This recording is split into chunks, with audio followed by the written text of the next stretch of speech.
Alors, quelques éléments d'introduction en contexte avant de céder la parole à Yvan.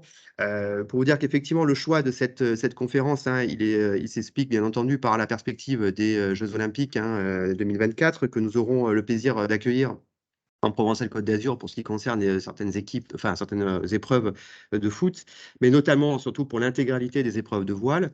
Alors c'est pas anodin parce que les épreuves de voile, ben, ça rencontre un écho particulier en termes de pratique, hein, dans la région.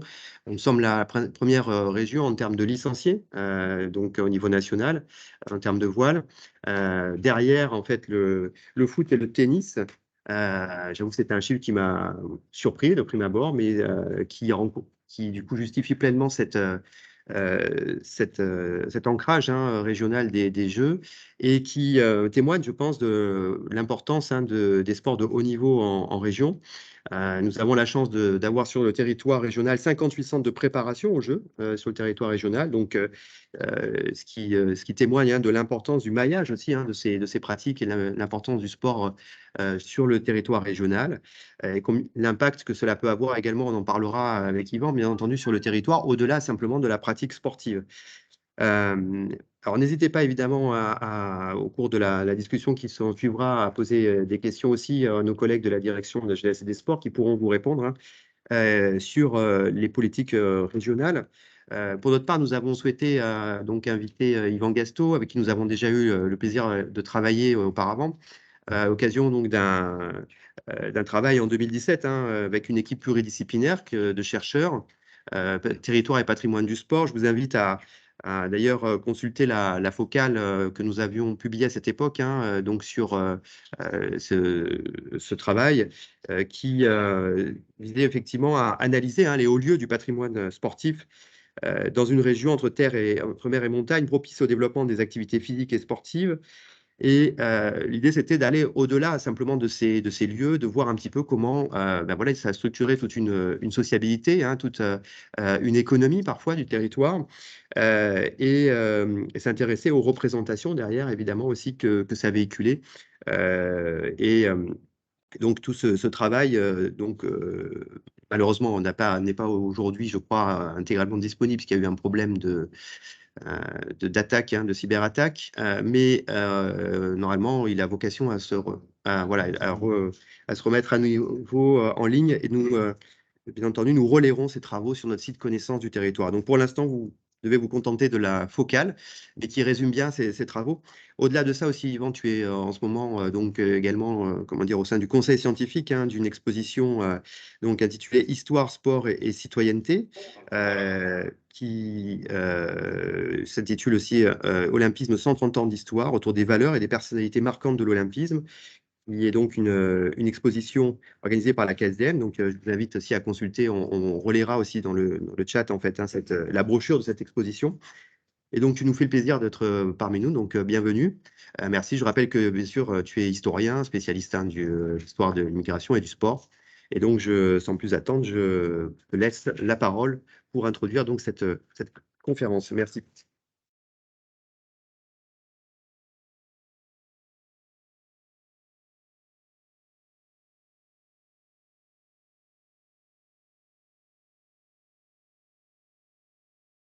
Merci beaucoup pour cette introduction. Je suis très heureux d'être parmi vous ici au Conseil régional Sud. Et donc, merci pour l'introduction, hein, Monsieur Chabert, pour cette présentation des activités que nous menons autour de la question du sport. Alors évidemment, hein, ça a été dit, hein, les Jeux Olympiques de 2024, c'est la première image que je vous présente ici. Peut-être que je change. Non, c'est bon. C'est effectivement l'horizon, hein, de ce qui nous amène peut-être à partager une réflexion ce matin. Une réflexion qui sera ancrée, hein, je pense, dans le territoire régional. Tu l'as dit, hein, c'est un projet TEPAS, hein, qui est un projet qui a depuis longtemps irrigué notre manière de travailler. Je reviendrai là-dessus tout à l'heure, mais d'abord peut-être ce premier élément. Euh, Ah, c'est celui-là, d'accord, pardon. Mais ça avance pas. Ça avance pas. Ça? Celui-ci, ok. Voilà, TEPAS, vous avez en. Pour revenir. Voilà.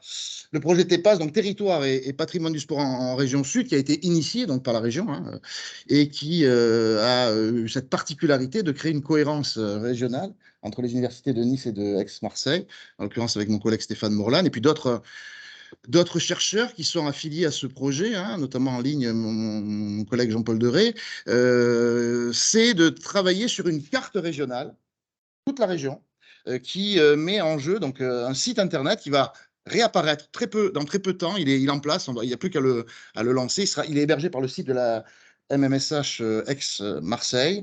Et en fait, il offre une carte régionale sur laquelle sont positionnés des lieux que l'on considère comme étant des lieux de patrimoine sportif, avec la dimension de possibles itinéraires de visite pour tout un ensemble de publics, que ce soit des scolaires, potentiellement, c'était au départ un peu l'ambition, mais que ce soit aussi des amateurs de culture sportive, que ce soit aussi des amateurs tout simplement d'histoire, parce que ces lieux renseignent, au-delà de la question sportive, des éléments historiques. Et le principe, il est simple, je ne le fais que l'énoncer, parce qu'il a une certaine réalité, c'est de proposer une notice sur un lieu. Alors, prenons par exemple le Stade Vélodrome pour donner une évidence, hein, qui fait partie des. Actuellement, il y a une trentaine de notices qui sont dans le circuit. L'idée, c'est d'apporter une notice historique sur ce lieu et, dans un deuxième temps, d'apporter un lot d'archives que l'on peut utiliser pour mieux le renseigner.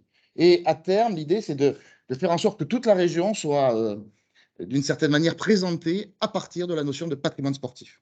Donc ça, c'est effectivement un projet régional qui, ils sont rares en France, hein, mettent en cohésion les différentes universités du territoire. Hein, c'est assez rare pour le noter dans ce contexte. Le deuxième, pendant que ça se met en place, hein, le deuxième élément dont a parlé Jean-Baptiste, c'est effectivement ce projet qui, alors cette fois-ci, est plutôt national, qui s'intitule et le voilà, Histoire, sport et citoyenneté. Pour le dire très vite, alors le site, et vous trouverez toutes les informations sur ce site, c'est une exposition qui est pilotée par la CASDEN, la Banque populaire, donc, qui est pilotée par le groupe de recherche ACHAC, Association pour l'histoire de l'Afrique contemporaine, et qui a pour but d'être présentée un peu partout en France, et en particulier donc dans le territoire sud-PACA, pour raconter, comme c'est intitulé en petit, en sous-titre, les Jeux Olympiques d'Athènes jusqu'à 2024, avec à chaque fois, et voici deux exemples ici, une Olympiade qui est déclinée à partir d'une valeur citoyenne, donc principalement plutôt pour les lycées et pour les collèges. Alors voilà des valeurs qui sont des valeurs évidemment positives, hein. Par exemple ici, patriotisme, liberté, une Olympiade où à chaque fois on met en valeur un personnage, acteur de ces Olympiades, qui s'est illustré soit parce qu'il a eu effectivement des médailles et qu'il a été un athlète signifiant, soit parce qu'il a eu des comportements où il a un parcours personnel, sans être forcément connu, qui dit des choses sur la question de la citoyenneté, qui dit des choses sur la question du rapport du sport à la société. Et donc, on a comme ça, sur toutes les Olympiades, hein, décliné sur tout un ensemble de panneaux, plus d'une trentaine de panneaux, eh bien, un fil rouge autour donc d'une Olympiade, un parcours hein, et finalement une valeur. Et cette exposition qui tourne déjà depuis plusieurs mois, avec comme effectivement l'idée d'être crescendo jusqu'aux Jeux Olympiques de 2024, va être ponctuée à Paris, au Musée national de l'histoire de l'immigration, par une exposition qui va s'intituler, et c'est un peu de ça que je vais parler aujourd'hui, Olympisme, 130 ans d'olympisme, une autre histoire du monde, l'idée de décliner les Jeux olympiques comme étant une nouvelle manière, enfin une manière complémentaire, sans être trop ambitieux sur la dimension nouvelle, hein, mais une manière complémentaire de raconter l'histoire du XXe et du XXIe siècle, jusqu'à évidemment aboutir à la question du sport actuellement, et même peut-être à l'ébranlement de ce modèle olympique. On pourra peut-être discuter de ça, puisque beaucoup considèrent, on en parlera un peu à la fin, que ce modèle est peut-être arrivé à un point d'aboutissement sans pouvoir se renouveler, notamment sur des questions qui sont centrales. Hein, je pense par exemple à l'environnement particulièrement. Donc, pour en discuter à la fin. En tout cas, voilà, l'idée est, et ce n'est pas un hasard si ça se fait au Palais de la Porte Dorée à Paris, puisque c'est le lieu où on parle de diversité, et diversité pas simplement ethnique, mais aussi diversité de genre, diversité d'orientation sexuelle qui sont souvent des enjeux dans le monde de l'olympisme. Donc c'est un peu de ça dont je vais parler,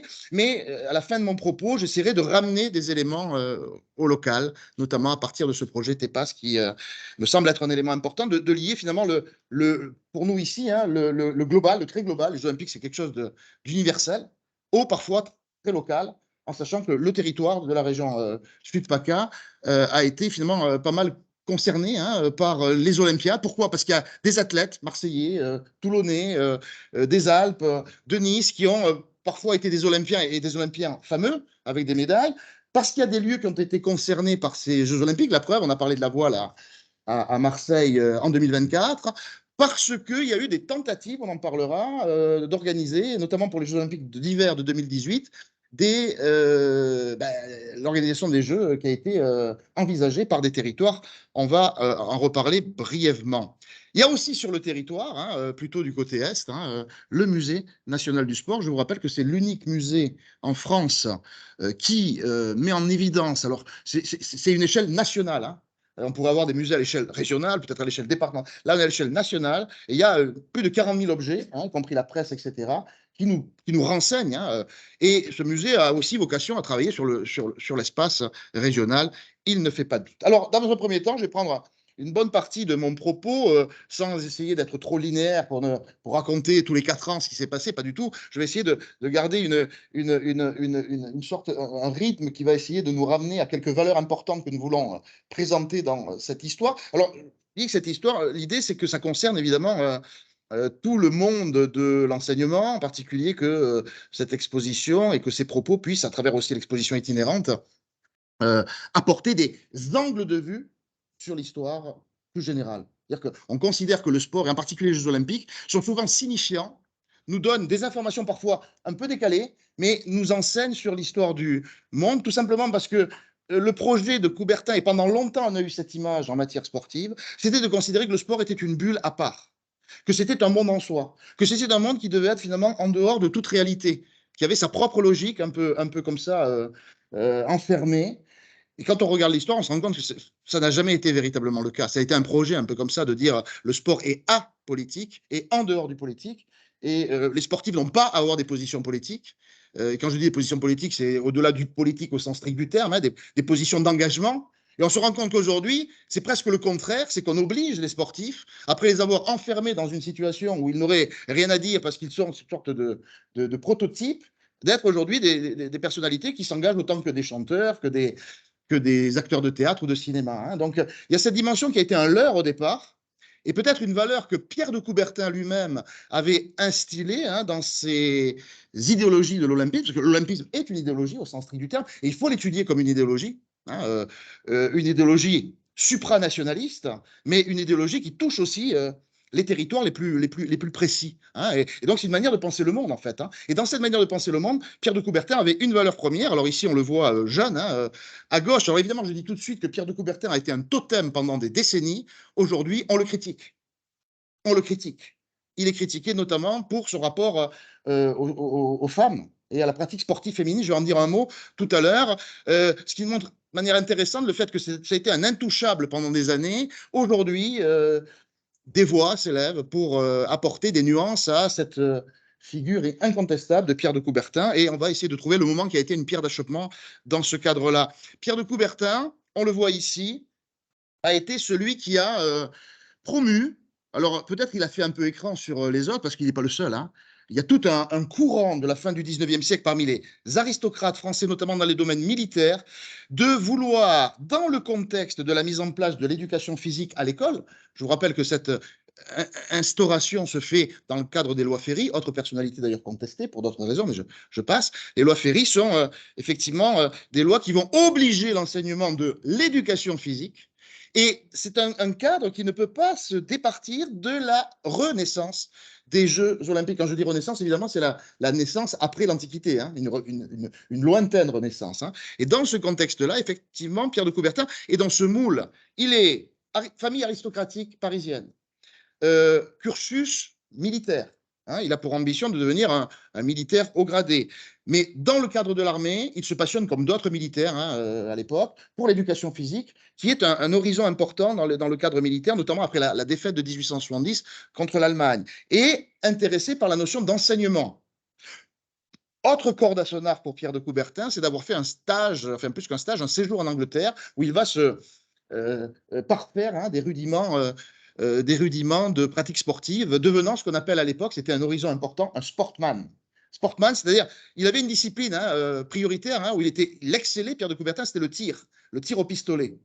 Mais lorsqu'il va en Angleterre, il va pratiquer le rugby, il va pratiquer l'aviron, il va s'ouvrir à d'autres disciplines, et d'une certaine manière, ça va le convaincre dans l'idée que il faut relancer le principe des Jeux Olympiques avec, dans sa tête aussi, une référence à l'Antiquité qui est un modèle qui va beaucoup animer les penseurs du CIO à cette occasion. Et donc, c'est du côté français, c'est ce personnage français, et c'est en France, sans faire de cocorico trop exagéré, mais c'est en France, et en particulier dans l'amphithéâtre de la Sorbonne, qu'est né le Comité international olympique. En 1894, en juin 1894, vous pouvez distinguer ici sur l'image Pierre de Coubertin assis en bas à gauche, personnage qui n'est pas, voilà, il est assez fin comme personnage, donc pratiquer le rugby pour lui, ça a été d'ailleurs, il a dit, un peu difficile, il était aussi un très bon escrimeur, bon bref, dans ce contexte-là, réunion d'aristocrates multinationaux venus de pratiquement toute l'Europe, venus aussi du monde entier, il y a des gens venus des États-Unis et même de Nouvelle-Zélande,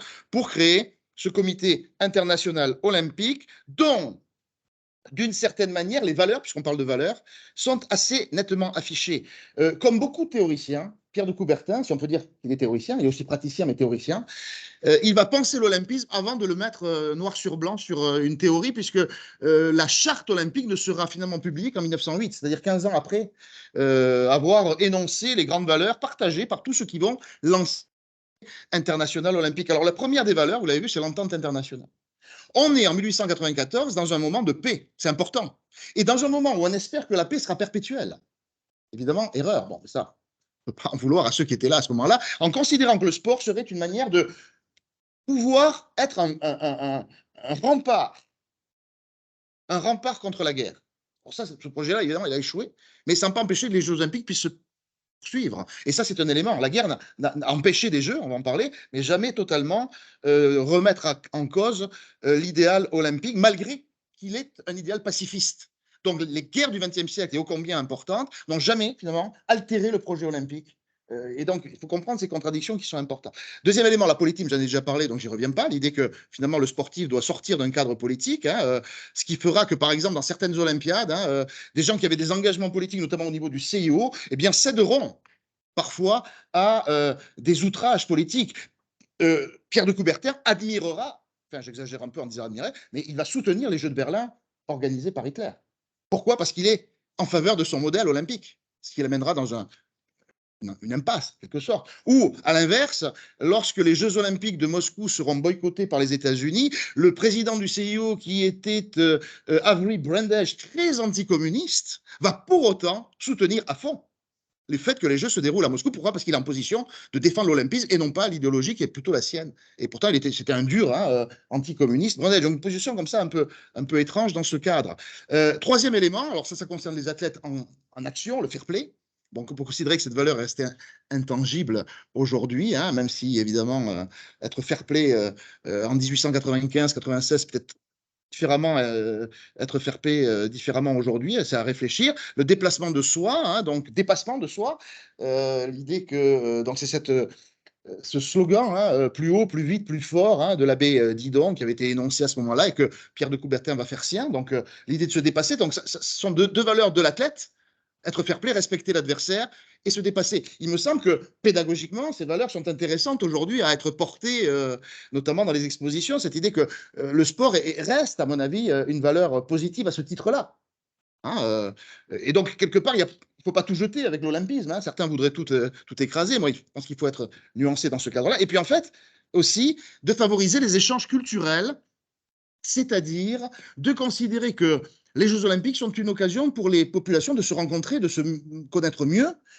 Et sachez qu'on avait organisé les Olympiades culturelles jusqu'en 1952, c'est-à-dire qu'en marge des Jeux Olympiques, il y avait des compétitions culturelles, du théâtre, de la musique, des œuvres d'art. D'ailleurs, Pierre de Coubertin a eu une médaille d'or en peinture en 1912, pour montrer qu'il n'y avait pas que le sport dans ce contexte ici. Alors, faisons un tour d'horizon sur quelques Olympiades qui m'ont semblé marquantes, certainement pas celles de 1896, les premières. Pourquoi? Parce que c'est un tribut, c'est une caution donnée à la Grèce. Pourquoi la Grèce? Parce que c'est la patrie des Jeux Olympiques. Alors, c'est pas olympique, ça se passe, c'est un peu loin, hein, dans le Péloponnèse, mais c'est en Grèce, avec ce stade magnifique, hein, et une cérémonie d'ouverture d'une compétition qui est un peu marginale. Il faut avoir une chose en tête pour ces premières Olympiades, ce n'est pas gagné.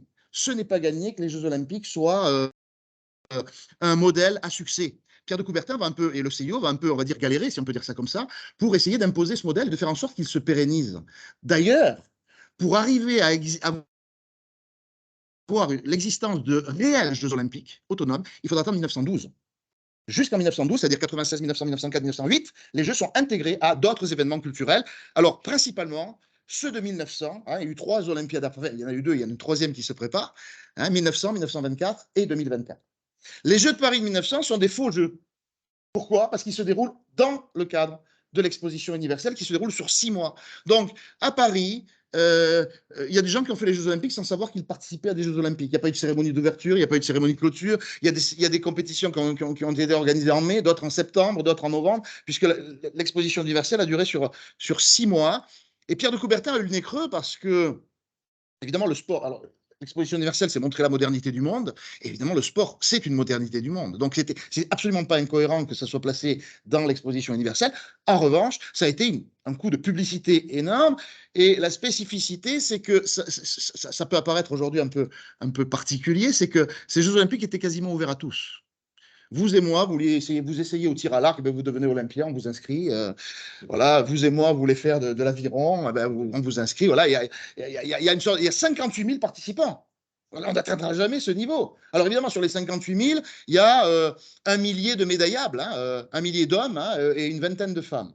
Hein, le différentiel est extrêmement important. Et donc, du coup, voilà, c'est une sorte d'expérimentation qui est intéressante ici et qui met en jeu, par exemple, voilà, une femme qui a pratiqué une femme habillée à l'homme, hein, habillée en homme, hein, on pourrait dire, avec des habits pratiquement masculins, la cravate en particulier. C'est la tenniswoman britannique Charlotte Cooper. Alors, voilà un sport qui était ouvert aux femmes. Hein, ils ne l'étaient pas tous aussi nettement, mais le tennis, par son histoire, je n'ai pas le temps d'en parler, est un sport qui se pratique, non pas à parité, mais qui se pratique avec une mixité de bon ton, parce que c'est une origine britannique, inventée, ou plutôt réinventée par un major qui va permettre cette pratique où les femmes y ont une place, parce que c'est un sport plutôt doux, comme on le dit. En 1904, voilà quelque chose qui peut nous retenir. Hein. Ils sont très peu connus, ces jeux organisés. Là aussi, dans une exposition à Saint-Louis. Alors, des jeux lointains, il y a un Français qui participe. Et ces jeux sont des jeux finalement secondaires, mais il y a quelque chose qui est organisé qui retient notre attention. On a organisé, dans le cadre de ces jeux, ce qu'on appelle des jeux d'anthropologie, hein, qui sont des jeux qui ont une intention qui renvoie à l'époque à ce qu'on appelle les zoos humains. C'est-à-dire que les organisateurs américains ont voulu faire venir, de manière forcée, hein, ou quasiment forcée, comme je l'ai mis ici, hein, des personnes qui viennent de certaines tribus africaines pour essayer de prouver par le fait que la race noire est moins forte sportivement que la race blanche.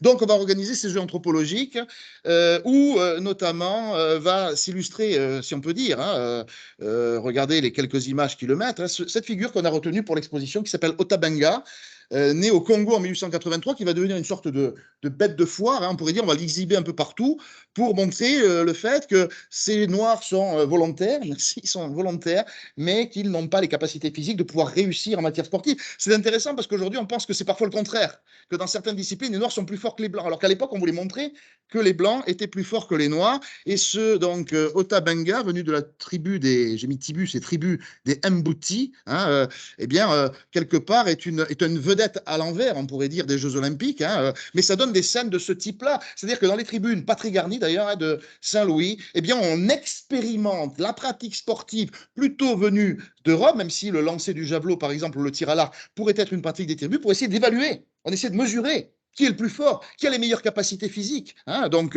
voilà des jeux qui sont effectivement très complexes, mais je passe parce qu'il y a beaucoup de choses à dire. Hein. Vous pourrez vous emparer de l'un ou de l'autre des sujets. Alors, les premiers véritables Jeux Olympiques, ils se déroulent sur 15 jours et ça va devenir un rythme. Les Jeux Olympiques, c'est assez strict, hein, tous les 15 jours, enfin, pendant 15 jours et tous les 4 ans, ça n'a jamais été bouleversé, hormis avec le Covid et les guerres. Hein. Donc, c'est à Stockholm que ces premiers Jeux se déroulent. véritablement au sens que l'on entend aujourd'hui, mais évidemment tout de suite perturbé par la guerre. Alors là, la première française championne olympique, c'est pas celle dont je vais parler après, Suzanne Lenglen, qui est très importante sur notre territoire, plutôt à l'Est, mais c'est plutôt Marguerite Broquedis, hein, que vous voyez ici, et qui remporte la médaille d'or en féminine au tennis à cette occasion. Alors j'ai mis ici le fait que le tennis est une pratique au cours dans laquelle les femmes ont une place réelle à regarder dans l'art. Hein. Si vous voyez ce tableau de Jacques-Émile Blanche, hein, la partie tennis 1882, on est déjà dans l'idée que le tennis est un sport qui est tout à fait praticable pour les femmes et elles excellent d'une certaine manière dans ce cadre.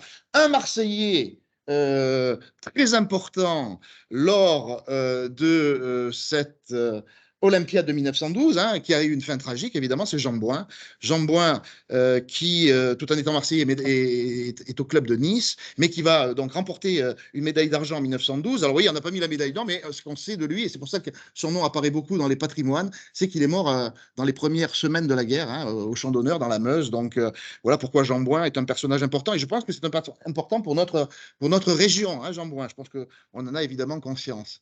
Autre élément intéressant sur lequel je voulais m'appuyer, hein, en avançant un peu dans le temps, c'est les Jeux olympiques d'après-guerre d'Anvers. Hein. Donc les Jeux olympiques en 16 devaient être à Berlin, évidemment. Ils n'ont pas lieu. Ils auront une revanche en 1936.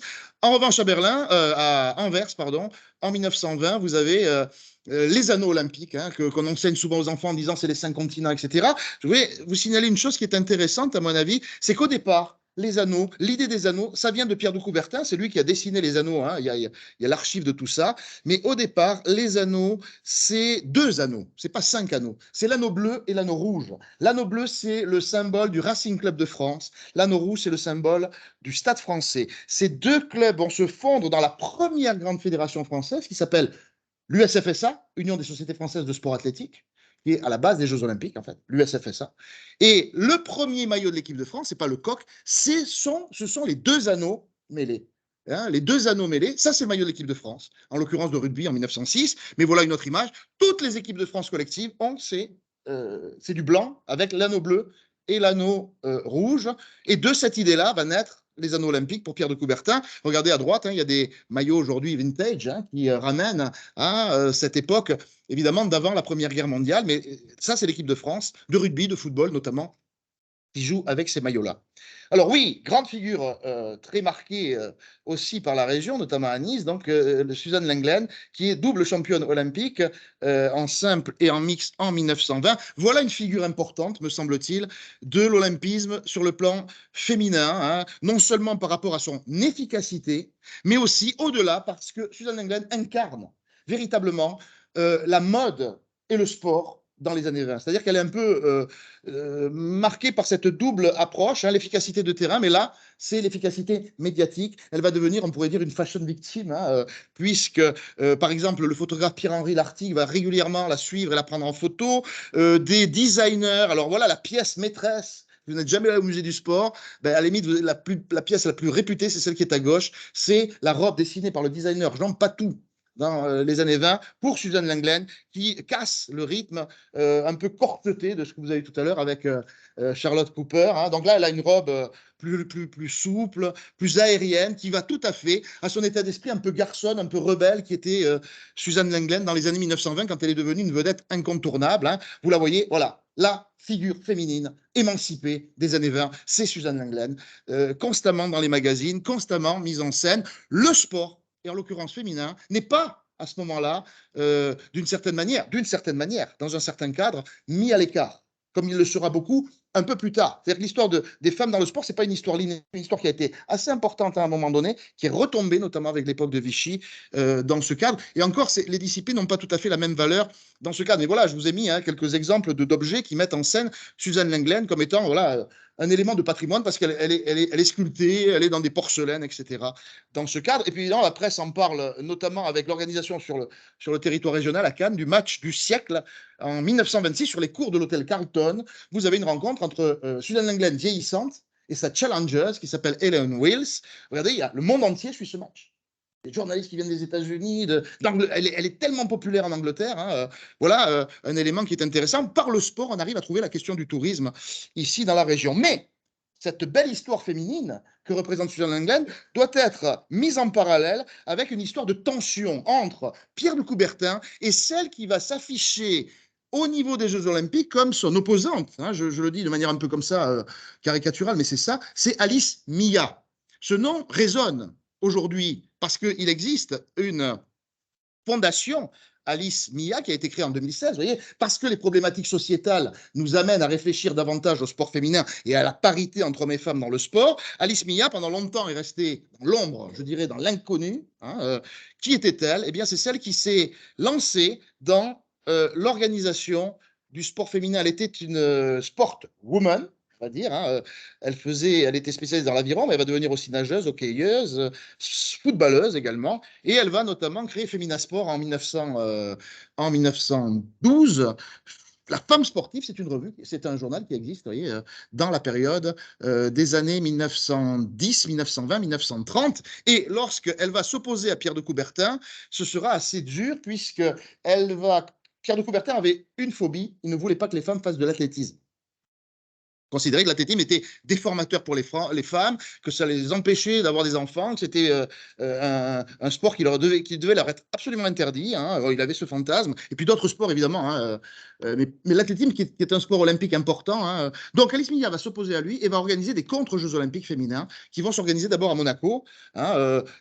Donc, seulement, c'est des jeux, on pourrait dire non mixtes, hein, intéressant par rapport à ça, des jeux fermés aux hommes, ouverts aux femmes, où elle ne propose ici que les disciplines qui sont fermées aux femmes aux Jeux Olympiques. Et on a failli avoir au début des années 20 un contre-modèle, les Jeux Olympiques masculins et peut-être les Jeux Olympiques féminins. Ça a failli se faire. Pierre de Coubertin, à un moment donné, a switché et a accepté les femmes aux Jeux Olympiques dans la discipline athlétisme des Jeux Olympiques en 1928. Mais entre-temps, à Monaco puis à Paris, on aura ces compétitions hein, que vous voyez ici, organisées, hein, où il y a un public quand même assez nourri, hein, venant assister à des compétitions, par exemple le 110 mètres ici, de femmes. Nous sommes en 1921, ici. Alors venons-en maintenant. 1924, hein, la référence patrimoniale pour les Jeux de 2024 à Paris. Peut-être retenir ici le salut, dont vous allez voir tout à l'heure le brouillage des gestes. Parce que ça, vous ne le voyez plus après 36. Hein. Parce qu'il y a un problème entre, je ne sais pas si on le voit à l'écran, le salut olympique était un salut franc et vigoureux avant les Jeux, puis finalement, après 36, ça va être la grande confusion. Mais cette affiche est très célèbre, mettant en avant un côté très hygiéniste, on pourrait dire, de la pratique sportive. Hein. Ici, les corps mis en avant, etc. Hein. Bon. Et voilà, par exemple, hein, les signes que l'on fait en 1924. Alors, le nazisme n'existe pas à l'époque, donc on ne peut pas soupçonner cette délégation d'athlètes français hein, au moment de l'ouverture des Jeux. On a commencé à mettre en place la question de cérémonies d'ouverture, des défilés qui sont importantes ici. Donc, Paris, c'est tout ce patrimoine hein, du siècle précédent, hein, avec de belles Olympiades qui ont été organisées à cette occasion, notamment la naissance en 1924 du village olympique. Voilà un élément qui va faire que Pierre de Coubertin va pouvoir s'appuyer sur cette idée d'entente internationale. Le village olympique, c'est un lieu quasiment saint, sacro-saint. Hein, le lien qui est fait entre le sport et la religion est athénien déjà. Hein, et déjà à Olympie, si vous allez visiter le site d'Olympie, qu'est-ce que vous y voyez à Olympie, dans les vestiges? Des stades et des temples. Et il y a un lien entre la religion et le sport. D'ailleurs, aujourd'hui, on le voit, hein, le sport suscite des comportements, on va dire, de foi religieux. Hein. Quand on marque un but, on se signe, quand on rentre sur le terrain, des fois qui sont parfois liées à des religions en tant que telles, ou parfois à des croyances presque maraboutiques, on pourrait dire. Hein. Eh bien, le village olympique, c'est un peu ce lieu sanctuaire que Pierre de Coubertin a voulu pour que tout le monde se rassemble là, sans distinction de quoi que ce soit. Un village qui va devenir une norme qui accompagne l'Olympisme. Et à Paris, bon, ça n'a pas l'air très attractif, mais enfin, hein, je ne sais pas ce que tu en penses. Et voilà, disons que ça ressemble plutôt à des baraquements, là. Mais bon, ça va s'améliorer par la suite, hein, même s'il y a des sportifs, hein, je ne les citerai pas, qui parfois ne veulent pas aller au village olympique, ils préfèrent aller dans les grands hôtels. On n'en parle pas de ça. Alors, grande vedette des Jeux, Johnny Weissmuller. Je ne sais pas si vous le connaissez. Par rapport à Tarzan, ben là, je vois qu'il y en a qui font le geste. Hein. Effectivement, Tarzan, après que Johnny Weissmuller ait eu cette carrière intéressante d'un grand nageur. Hein. Il y a une petite histoire justement qui intéresse la migration, puisqu'en fait, il était sans papier quand il est venu à Paris faire les Jeux Olympiques, parce qu'il est venu avec les papiers de son frère. Il était un réfugié de l'Europe de l'Est, hein, hongrois, il avait la compétence effectivement pour nager, mais il n'avait pas les papiers requis en 1924, donc il a trafiqué les papiers pour venir participer à cette compétition, mais il le dira plus tard parce que ça aurait été évidemment compliqué pour lui. Weissmuller, américain d'origine hongroise, devenu acteur de cinéma. Évidemment, je pense qu'on retient plus Tarzan que le grand nageur qu'il a été, hein, mais je pense que ça renvoie effectivement à ces doubles compétences des sportifs qui peuvent avoir ensuite un rôle politique, devenir chanteur, hein, ou devenir acteur de cinéma. Hein. Souvent, il y a une concomitance qui peut aller dans ce sens-là, notamment pour lui qui avait effectivement une figure qui allait dans ce sens. Également, ça nous concerne ici, la naissance en 1924 des Jeux Olympiques d'hiver pour la première édition à Chamonix. À cette époque-là, on était dans l'idée de faire en même temps les Jeux Olympiques d'été et les Jeux Olympiques d'hiver dans le même pays, avec des villes différentes évidemment. Donc, par exemple, à Berlin, ce sera Garmisch-Partenkirchen la même année où Hitler fera 2 coups hein, sur le sport dans ce cadre. Alors voilà les femmes ouverte, la compétition d'athlétisme ouverte aux femmes, qui est un moment important à Amsterdam. Mais j'insisterai surtout pour ce champion français qu'on étudie pas mal, nous, lorsqu'on travaille sur ce sujet, c'est Bouguera El Wafi. Il y a eu 3 Français qui ont eu des médailles. Je ne vais pas vous faire un quiz, hein, mais 3 Français qui ont eu des médailles d'or de marathon. Le premier, en 1900, il s'appelait Michel Théato, il a triché. C'était le gardien du stade. Il n'a pas fait les 42 km. Il est passé à travers champs parce qu'il connaissait très bien les lieux. Et donc, il y a eu une polémique autour de ce Théato, qui n'était d'ailleurs même pas français. Il était luxembourgeois. Et donc, il a dû faire 25 ou 27 km et il a été déclassé. On lui a enlevé sa médaille au titre de la tricherie. Par contre, les 2 autres, on les connaît. L'un, il est au Panthéon national, c'est Alain Mimoun, en 1956. Mais l'autre, il est là, on ne le connaît pas. Il s'appelle Bouguera El Wafi. Il est donc d'origine algérienne, indigène français à ce moment-là. Il a fait la Première Guerre mondiale en tant que tirailleur algérien. Il était employé, et j'ai toujours posé la question comment on peut faire ça. Il travaillait à l'usine Renault-Billancourt. Il était à l'usine tous les jours, il travaillait 9 heures par jour, hein, et il est arrivé à participer aux Jeux de 1924 pour l'épreuve de marathon 7e, et en 1928, il remporte la médaille d'or. Médaille d'or pour Bouguera El Wafi, avec une pièce joyau au musée du sport hein, à Nice, son maillot, le vrai.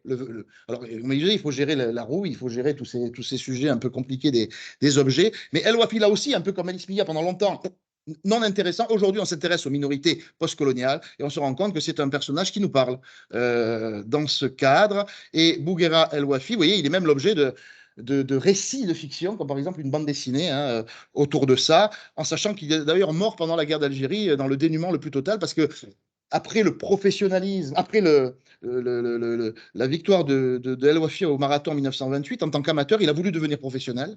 Et ça, c'est une valeur que je n'ai pas évoquée tout à l'heure, mais que je peux évoquer maintenant. L'olympisme, c'est aussi un amateurisme au départ. La valeur de l'olympisme, c'est de considérer qu'il n'y a pas d'argent dans le sport. Et Pierre de Coubertin, alors pour plusieurs raisons, hein, parce qu'on considère l'argent dévoie le sport. Bon, aujourd'hui, c'est plus un problème, hein, a priori, hein, apparemment. Et deuxièmement, on considère que les pratiquants de sport ne sont pas forcément des gens qui ont besoin d'argent. Et surtout, l'idée qu'on puisse gagner sa vie en ne faisant que du sport, c'était une idée qu'on n'avait pas en tête à ce moment-là. Et donc, les gens qui touchent de l'argent, souvent de manière occulte, sont bannis. Hein, on a l'exemple en 1928 de Jules Ladoumègue, qui a été banni de la Fédération française d'athlétisme pour avoir touché un peu d'argent occulte, hein, pour avoir participé à un meeting. C'est un peu comme les affaires de dopage, hein, même si ça n'a rien à voir, mais sur le plan de la tricherie, c'est exactement ça.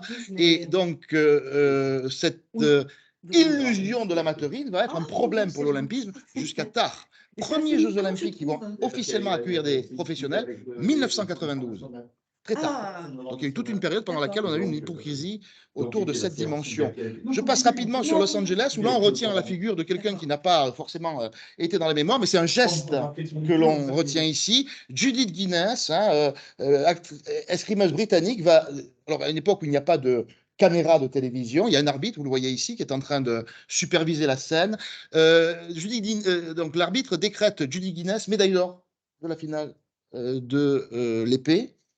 Elle va voir l'arbitre, elle lui dit non, j'ai été touchée par mon adversaire, je ne mérite que la médaille d'argent. Et donc, elle se déclasse elle-même au titre du fair play. Voilà un geste anodin, si vous voulez, mais enfin, anodin au sens où, non, je dis anodin dans le sens où, bon, est-ce que c'est ce qu'on retient comme gloire des Jeux Olympiques à l'époque? Pas du tout. Mais finalement, aujourd'hui, oui, c'est un geste héroïque, on pourrait dire, hein, qui montre voilà, un des idéaux olympiques respectés par cette Judy Guinness, qui évidemment ne sera que médaille d'argent, mais qu'on retient aujourd'hui dans l'histoire, et je ne sais même pas qui a gagné d'ailleurs la compétition. Alors voilà, voyons maintenant les Jeux de 1936 à Berlin, quelques minutes là-dessus. Je rappelle simplement que ces Jeux ont été attribués à Berlin avant qu'Hitler arrive au pouvoir. Donc ça, c'est un élément important. Évidemment, c'est un des moments phares il y a des Olympiades plus importantes que d'autres, celles de 1936 sont importantes, ne serait-ce que parce que, évidemment, à Berlin, Hitler a tout fait pour que ça se passe bien. Hein, quand ça se passe bien, c'est que tout marche au niveau de la propagande. Il ne faut pas qu'il y ait d'incidents, etc. Et donc là, ça s'est très bien passé. C'était bien organisé. On ne voyait pas les problèmes idéologiques qui pouvaient exister. On a tout fait pour cacher, pour montrer la belle image. Je vous ai montré pour ça une image de Berlin à cette époque-là. Tout ce qu'on voit, c'est des drapeaux nazis. Bon, c'est-à-dire une sorte de main. Et vous voyez les drapeaux, les svastikas avec les drapeaux olympiques, hein, qui sont complètement imbriqués dans ce contexte. Et c'est là où la polémique des gestes va apparaître. Hein. La flamme olympique qui arrive d'Olympie, ce rituel qu'on a mis en place, hein, qui va amener à des grandes manifestations ici à Berlin. Et puis la figure de Jesse Owens, le noir américain, qui obtient 4 médailles d'or et en particulier 7 médailles d'or. Alors voilà, le public, hein, je vais revenir sur Jesse Owens, le public fait évidemment le geste là de soutien à Hitler et on peut difficilement dire que c'était Hitler qui était dans ce cadre-là. Tout le public brandit ce geste. Et alors là, c'est la confusion des gestes. Regardez, vous avez Bailey Latour avec son chapeau qui fait le geste du salut olympique, vous avez les hôtesses qui font le geste du salut nazi, et vous avez Jess Owen qui fait le geste, on va dire, du salut à l'américaine. Hein, on est perdu dans les gestes ici. Évidemment, vous voyez que le geste olympique est légèrement plus haut que le geste nazi, mais c'est compliqué. Et donc, il y aura effectivement un recul autour de la gestuelle. Par contre, voilà comment est-ce que ça peut donner de belles histoires, hein, malgré l'adversité. Vous avez à gauche j'allais dire un soldat nazi. Oui, il était soldat nazi. C'est un Allemand qui a participé aux Jeux Olympiques. C'est Lutz Long. Lutz Long qui était un sauteur en longueur. Qui a fini deuxième derrière Jess Owens en longueur. On sait que Lutz Long est devenu ensuite officier de la Wehrmacht. Il est mort en mission pendant la guerre. Hein. Il a été abattu par un avion, par la défense hein, des Alliés. Et Jesse Owens, lui, effectivement, va être aussi victime dans son pays après 1936, puisque le président Roosevelt ne voudra pas le recevoir à la Maison-Blanche parce qu'il est en train de préparer sa réélection. Et accueillir un Noir à la Maison-Blanche, ce n'était pas évident. Donc, on a raconté dans ce film les couleurs de la victoire, hein, l'amitié éphémère qui s'est nouée sur le terrain entre les deux, puisque Lutz Long a conseillé Jesse Owens sur ses sauts. Et quand il fait son dernier saut, qui est un saut victorieux, Lutz Long va le congratuler. Donc, idéal olympique respecté, Lutz Long sera largement réprimandé pour avoir accepté cette défaite, voire même l'avoir provoquée. Donc, il y aura beaucoup de remous autour de ça. Ça ne l'empêchera pas d'être un nazi jusqu'au bout de sa vie, mais une amitié qui existe là et qui est une situation complexe dans ce cadre. Alors, vous savez qu'il y a eu la tentative de... Oui, oui. Non, juste pour repère. Oui. Excusez-moi. Allez-y, allez-y. Non, juste pour donner un point de repère, je pense que c'est pas mal d'indiquer, notamment aux gens qui me suivent, que c'est vraiment, on va dire, à partir de cette Olympiade, que au niveau du grand public, on s'est rendu compte que les Jeux Olympiques et les grandes compétitions sportives internationales pouvaient devenir des objets politiques. Que ce soit dans l'organisation, que ce soit dans le message de Jesse Owens vis-à-vis de la logique nazie autour des Ariens. On avait, dans notre état d'esprit, la Coupe du Monde de football 36 en Italie, mais c'est arrivé effectivement aussi avec ce totalitarisme, l'idée que, en fait, il y avait aussi un intérêt politique et de propagande à pouvoir organiser ce type d'événement, et en fait, ça va un peu enclencher la suite. Là, j'arrête. Pas de problème. Non, non, mais merci, vous avez raison de... Oui, oui, oui, absolument. Vous avez raison d'appuyer là-dessus parce que effectivement, les Jeux 36 changent la donne. Hein. Je vais exactement dans votre sens puisque il y a clairement, on le voit avec ces Olympiades de Barcelone qui n'ont pas pu avoir lieu parce que la guerre d'Espagne a commencé au même moment, mais l'idée était de boycotter pour la première fois. Alors, il y avait un boycott qui existait depuis la révolution bolchevique, c'est que les Soviétiques ne veulent pas participer aux Jeux parce qu'ils considèrent que ce sont des Jeux du capitalisme. Et donc, pendant toute cette époque, c'est un boycott qui ne se dit pas, c'est qu'ils ne veulent pas s'affilier au CIO. Parce qu'ils organisent leurs propres Jeux Olympiques, qu'on appelle les Spartakiades, hein, ces Jeux Olympiques où iront des communistes européens, français et autres. Hein, et c'est des Jeux parallèles. Mais en 1936, vous avez tout à fait raison, Hitler, qui arrive au pouvoir en 1933, et les Jeux avaient été octroyés en 1931, eh bien, va tout de suite redoubler de financement, considérer que c'est des Jeux qui vont lui servir, clairement, s'ils sont bien organisés, il va mettre le paquet sur la préparation des athlètes. Les Allemands vont être les plus performants dans ce contexte-là. Et en même temps, effectivement, on voit que dans ce cadre, il y a aussi des oppositions de gens qui sont conscients du fait que ça va servir l'Allemagne nazie que d'organiser cette compétition dans ce cadre. La preuve, ces Jeux olympiques contrariés de Barcelone. Et effectivement, la dimension politique va trouver un échelon supplémentaire avec ces jeux qui vont véritablement marquer la période, surtout qu'ils se situent juste avant la guerre. Et que, vous voyez, il y avait les Jeux Olympiques de Tokyo en 1940 qui avaient été prévus. Ils n'auront pas lieu, bien sûr. Voilà, hein, il y avait tout était en place pour organiser ces Jeux. Hein. Et puis, il y avait même les Jeux de Londres qui avaient été prévus en 1944. Finalement, les Jeux auront lieu en 1948. Vous voyez, je vous ai mis les deux parallèles. Donc, on peut faire aussi l'histoire des Jeux qui n'ont pas eu lieu. Berlin en 1916, Tokyo en 1940 et Londres en 1944. Donc Londres en 48 et Tokyo en 64 auront leur revanche, si on peut dire, hein, dans ce cadre. Alors voilà ce qu'on injecte aussi en 1948. C'est la première fois qu'on évoque là, bon, enfin, ce que je mets en évidence là, un non-athlète. Hein, c'est donc Ludwig Guttmann, qui était un médecin qui s'était beaucoup intéressé à au devenir des blessés de guerre en particulier. Et c'est des blessés de guerre qu'est né les premières velléités on ne dit pas encore Jeux paralympiques, mais de la possibilité de faire en sorte que les handicapés, en l'occurrence c'était plutôt les blessés de guerre à ce moment-là, puissent pratiquer le sport à Stoke, hein, en marge de Londres, hein, un peu comme une déterritorialisation, enfin une complémentarité territoriale, on va dire. Hein. Et donc Goodman, qui était médecin, hein, avait promu cette idée qui va faire son chemin avec la naissance des Jeux paralympiques. Et évidemment, l'exposition a aussi cette ambition de favoriser une mise en avant, hein, d'athlètes paralympiques qui sont parfois tout à fait intéressants à étudier en termes de parcours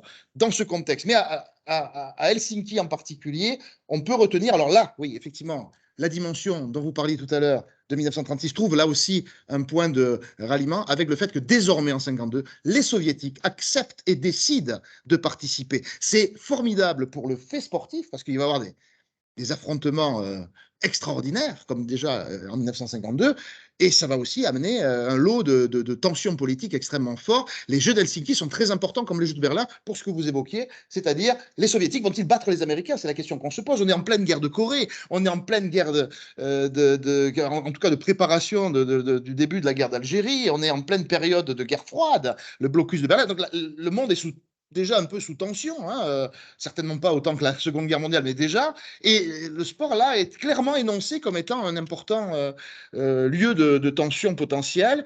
C'est le seul moment où le village olympique a été séparé en deux. Les Soviétiques ont dit on participe aux Jeux, mais pas au même endroit que les... Mais en même temps, c'est ça qui est intéressant, en même temps, là, il est important, c'est que tout sera mis en place pour que les Soviétiques soient dans leur représentation, soit fair-play, soit respectueux.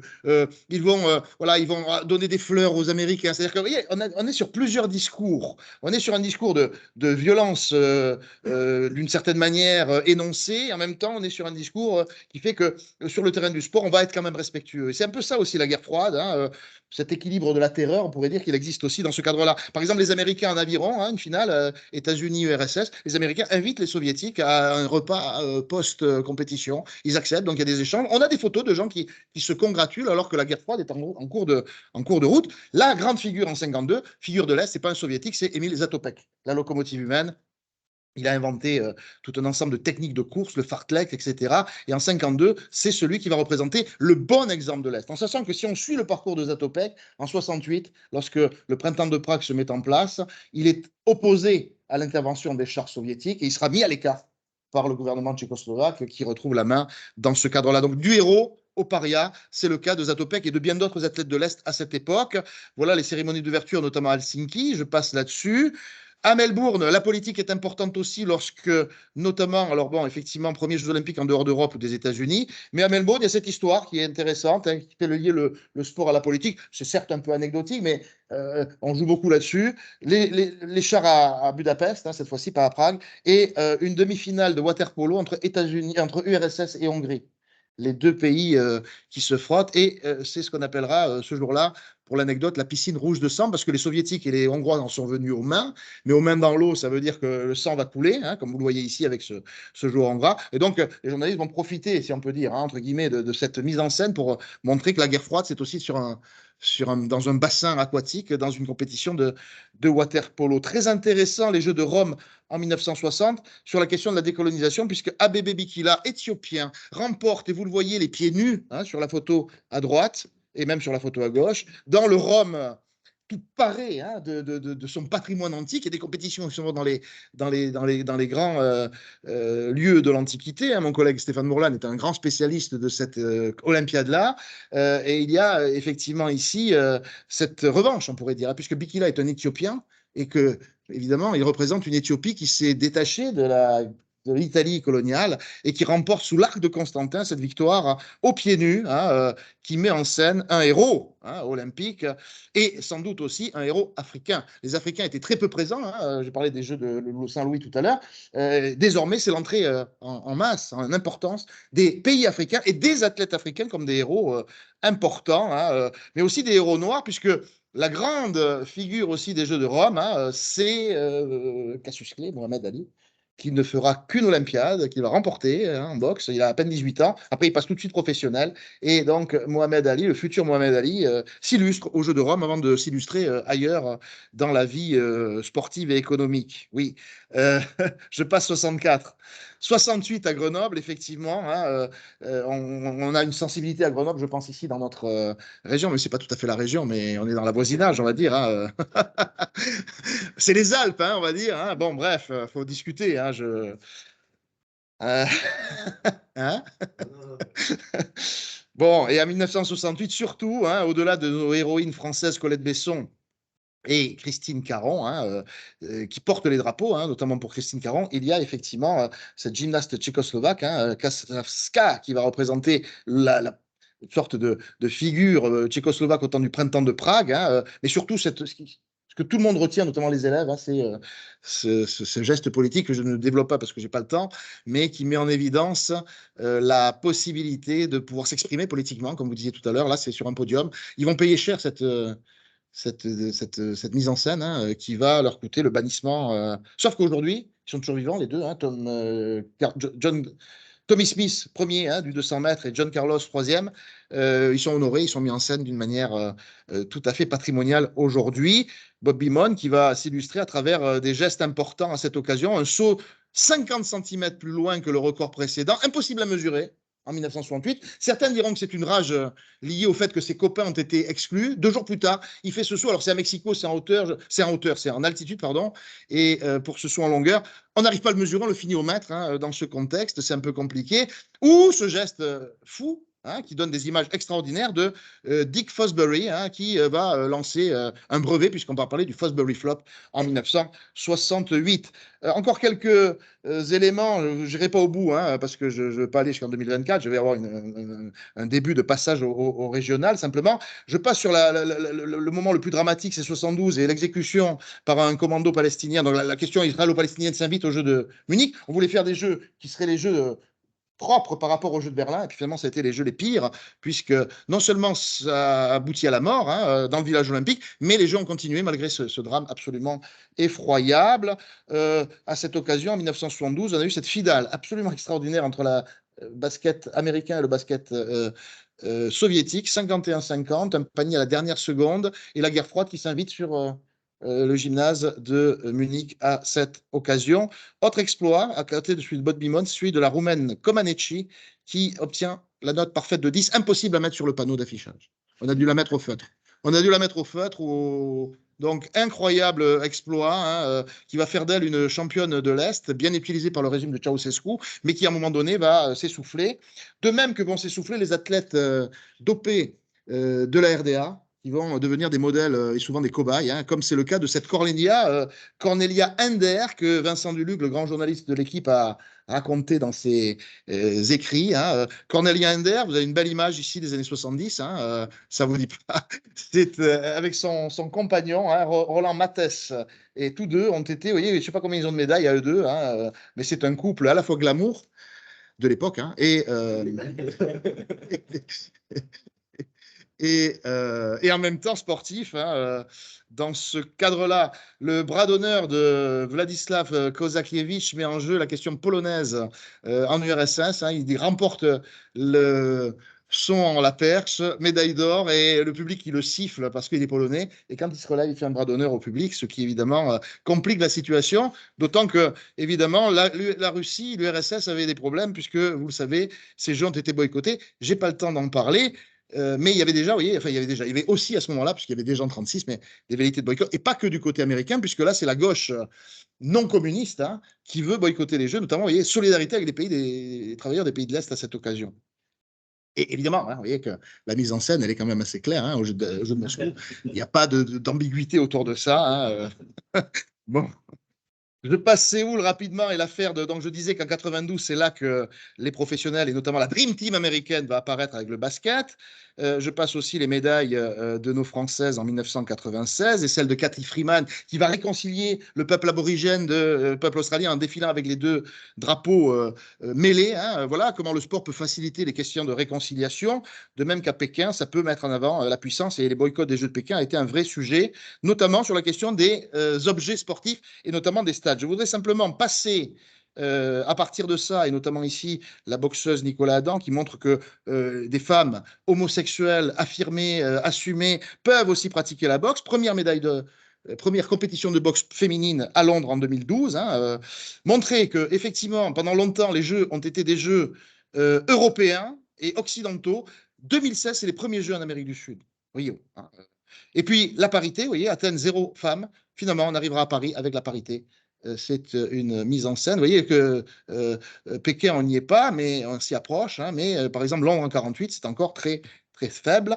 Autre élément important, ce sont les dérapages budgétaires. Hein, vous voyez ici qu'en 2004, à Athènes, ça a été catastrophique à Athènes, hein, mais alors pire à Pékin, mais la Chine a épongé, on va dire, on va dire ça comme ça.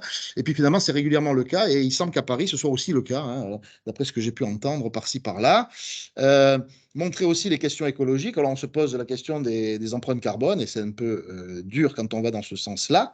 Donc, ça peut poser une question autour de ça. Et je voudrais terminer, si j'ai encore 5 minutes, Sigolène, sur l'enjeu territorial que ça peut représenter, en forme de, un peu de conclusion. Vous voyez, c'est de redescendre du global au territoire, et donc en particulier à la région sud, pour montrer que, bon, voilà, là j'ai fait un tour d'horizon un peu général sur un certain nombre de choses, mais il me semble qu'il ne faut pas le déconnecter de réflexions qu'on peut avoir sur les territoires. Moi, on est, avec mes collègues, là, assez sensibles à cette articulation qui fait que, voilà, on joue avec les échelles, hein, on est sur des jeux d'échelle. Alors, montrer effectivement, donc ça je l'ai dit, tu l'as dit tout à l'heure, donc j'y reviens pas, le fait que, voilà, la région dans laquelle nous sommes est une région qui va et qui a depuis longtemps fait du sport un élément central. Peut-être que toute région dit ça, mais moi je pense que c'est une réalité régionale et j'en suis convaincu plan patrimonial que sur la pratique aujourd'hui.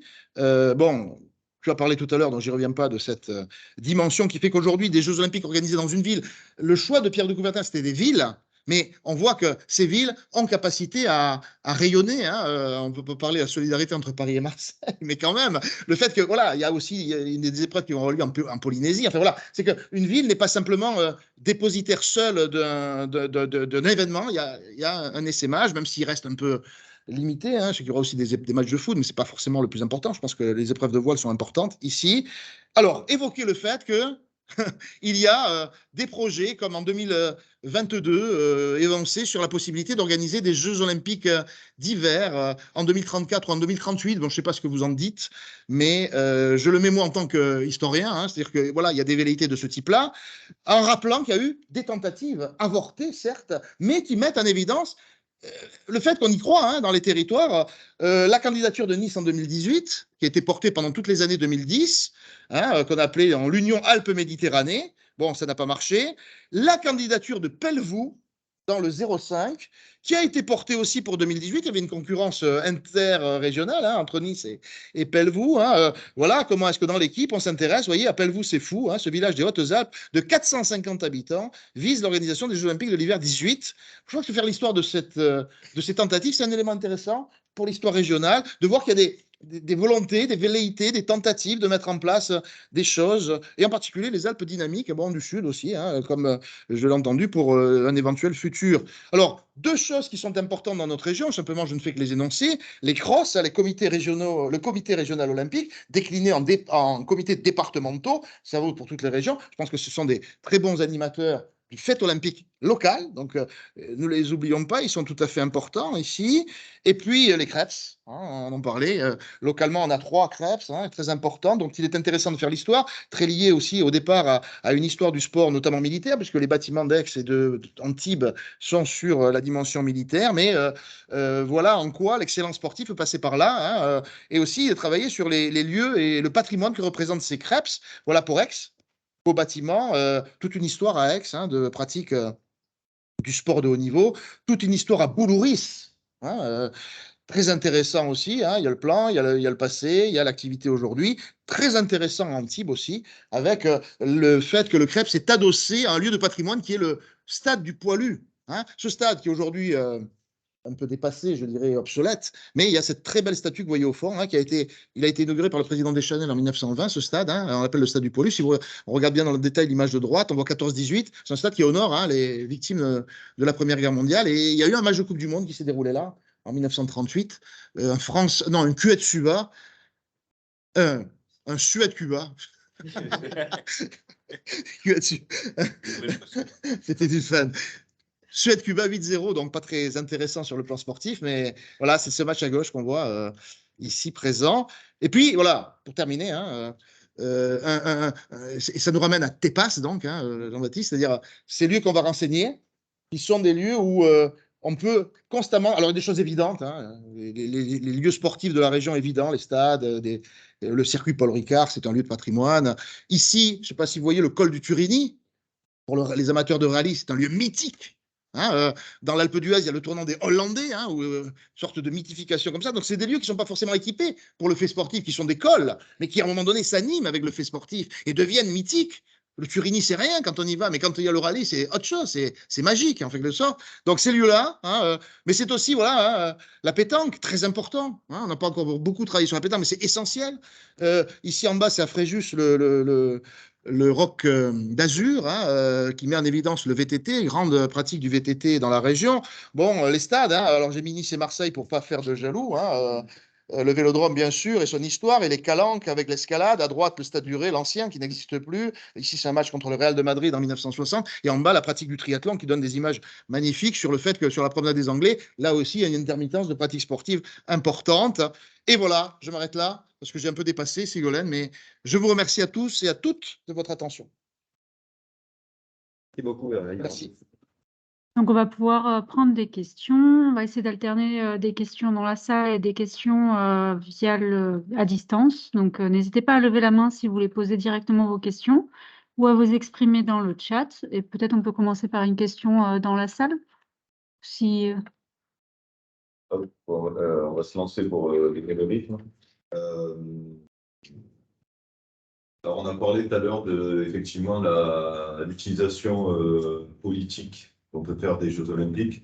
Mais bon, sans aller directement, je ne sais pas si ça vaut le coup de repasser par le débat habituel de savoir est-ce que le sport c'est un objet politique, est-ce que c'est un miroir de la société. Je pense que on peut en discuter, hein, mais c'est des choses qui sont assez acquises. Et pour rester sur la question de l'olympisme, c'est plutôt d'avoir votre vision sur les débats et l'actualité, sur notamment la participation aujourd'hui des athlètes russes au JO. On voit que, en fait, c'est quand même quelque chose qui est les boycotts, du moins d'une certaine partie du monde de la Russie, quelque chose qui est assez ancré parce qu'on l'a vécu aux Jeux Olympiques de Moscou en 1980, ce qui d'ailleurs ne s'est pas passé à Los Angeles 4 ans plus tard. Et aujourd'hui, la question, c'est est-ce que finalement, quel est le rôle là-dedans du CIO, de la charte olympique? Comment on se place face aux contradictions en fait, internes même de la charte olympique? Puisque dans son article 6, la charte explique que ce n'est pas des nations qui concourent aux Jeux olympiques, mais c'est des sportifs individuels et des équipes. Pour autant, c'est des sportifs sélectionnés par les CNO. Donc en fait, ça doit être des nationaux. Donc comment aujourd'hui on aborde le sujet, comment l'histoire peut nous éclairer sur ce qui risque de se passer en 2024 et ce qui s'est passé par le passé sur ces sujets-là. Et j'ai une autre, mais ça c'est vraiment pour un débat, et c'est pareil, c'est dans l'utilisation politique de l'olympisme et du sport. Est-ce que finalement l'olympisme, c'est pas aussi une arme de soft power de démocratie occidentale? Et je cite juste un exemple. Aujourd'hui, par exemple, c'est la question un peu pour la gratter, hein, l'argumentaire utilisé pour boycotter les athlètes russes dehors des questions de dopage et la question d'une intervention militaire extérieure de leur pays. Pour autant, on n'a pas boycotté, par exemple, la participation des athlètes américains en 2020, en 2004, en 2008, quand il y a eu une invasion de l'Irak. Et on voit quand même que c'est deux poids, deux mesures en fonction pays, mais on est du bon côté de la barrière. Mais c'est pour avoir votre Oui, avis, je pense que vous avez travaillé sur ces questions-là. oui, oui, non, mais Et, on prend du relief là. On prend du relief, mais c'est bien. Au moins, on n'est pas dans le, on n'est pas. Non, mais c'est une question essentielle, évidemment. Moi, je vais donner une réponse d'historien. Enfin, d'historien, c'est pas pour botter en touche, hein, c'est pas comme on peut dire hein, sportivement, mais bien sûr, c'est des questions essentielles que vous énoncez là. Elles sont centrales sur. Et je pense qu'il faut pointer les contradictions sans forcément considérer que le CIO est fautif ou qu'il y aurait des fautes à venir. Mais c'est que, évidemment, dans ces prises de position-là, il y a toujours des situations qui sont un peu complexes et souvent des situations contradictoires. Moi, j'aurais tendance à dire les boycotts. Je pose la question, effectivement, l'athlète qui se présente sur le terrain, est-ce qu'il se représente lui ou est-ce qu'il représente un pays? Ça, c'est un sujet. Je pense que c'est les deux, mais dans l'idée du départ, c'était plutôt de considérer, quand vous parlez de soft power, c'était de considérer qu'on partait en bataille rangée quoi, hein, aux Jeux Olympiques, c'est-à-dire qu'on représente, et tout le décorum, on a presque envie, je veux dire. Hein, on est content de rejouer l'opposition France-Italie, alors que bon, qu'est-ce que c'est aujourd'hui l'opposition France-Italie? Alors, quand tu le football, voilà.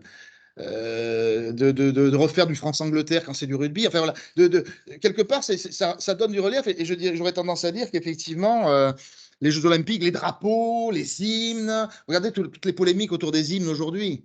Hein, enfin, autour de l'hymne français en particulier, qui sont des enjeux politiques importants. Hein, donc, c'est effectivement une question qu'il faut se poser. Hein, et que vous posez très bien par rapport notamment à la question des. Est-ce qu'il faut priver des athlètes? Est-ce que les athlètes sont des représentants de leur nation, de leur pays, c'est un vrai sujet. Hein. D'ailleurs, donc la réponse historique, la réponse historienne, pardon, c'est effectivement une question qui s'était posée pour les Jeux de 1980.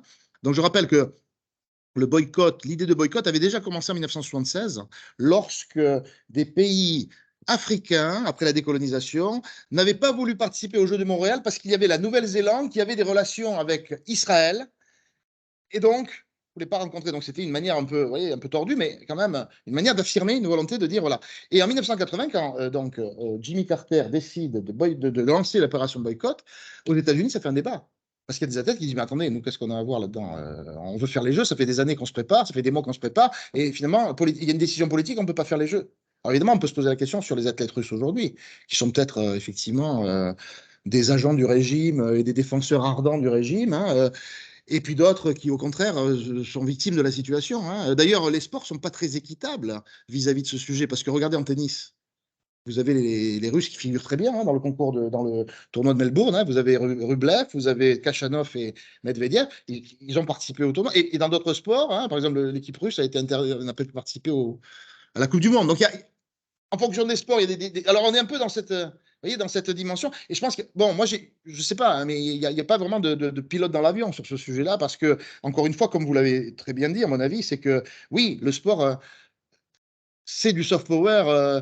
Quelque part, je vais le dire de manière tout à fait idiote, bête, mais le Qatar, on sait davantage aujourd'hui où ça se situe sur la carte qu'avant. Hein, et quelque part, c'est ça surtout, c'est d'exister. Hein, l'un des critères basiques, on va dire, hein, d'organiser des grandes compétitions, c'est d'exister aux yeux de ce qu'on appelle le concert des nations, quelque part. Hein, et effectivement, quand on considère que le boycott, c'est une manière de punir un pays, ce que fait Carter en 80, c'est qu'on prend acte avec Carter que le sport est un élément au moins aussi important que les sanctions économiques ou autres. Hein. Donc la dimension symbolique est très forte.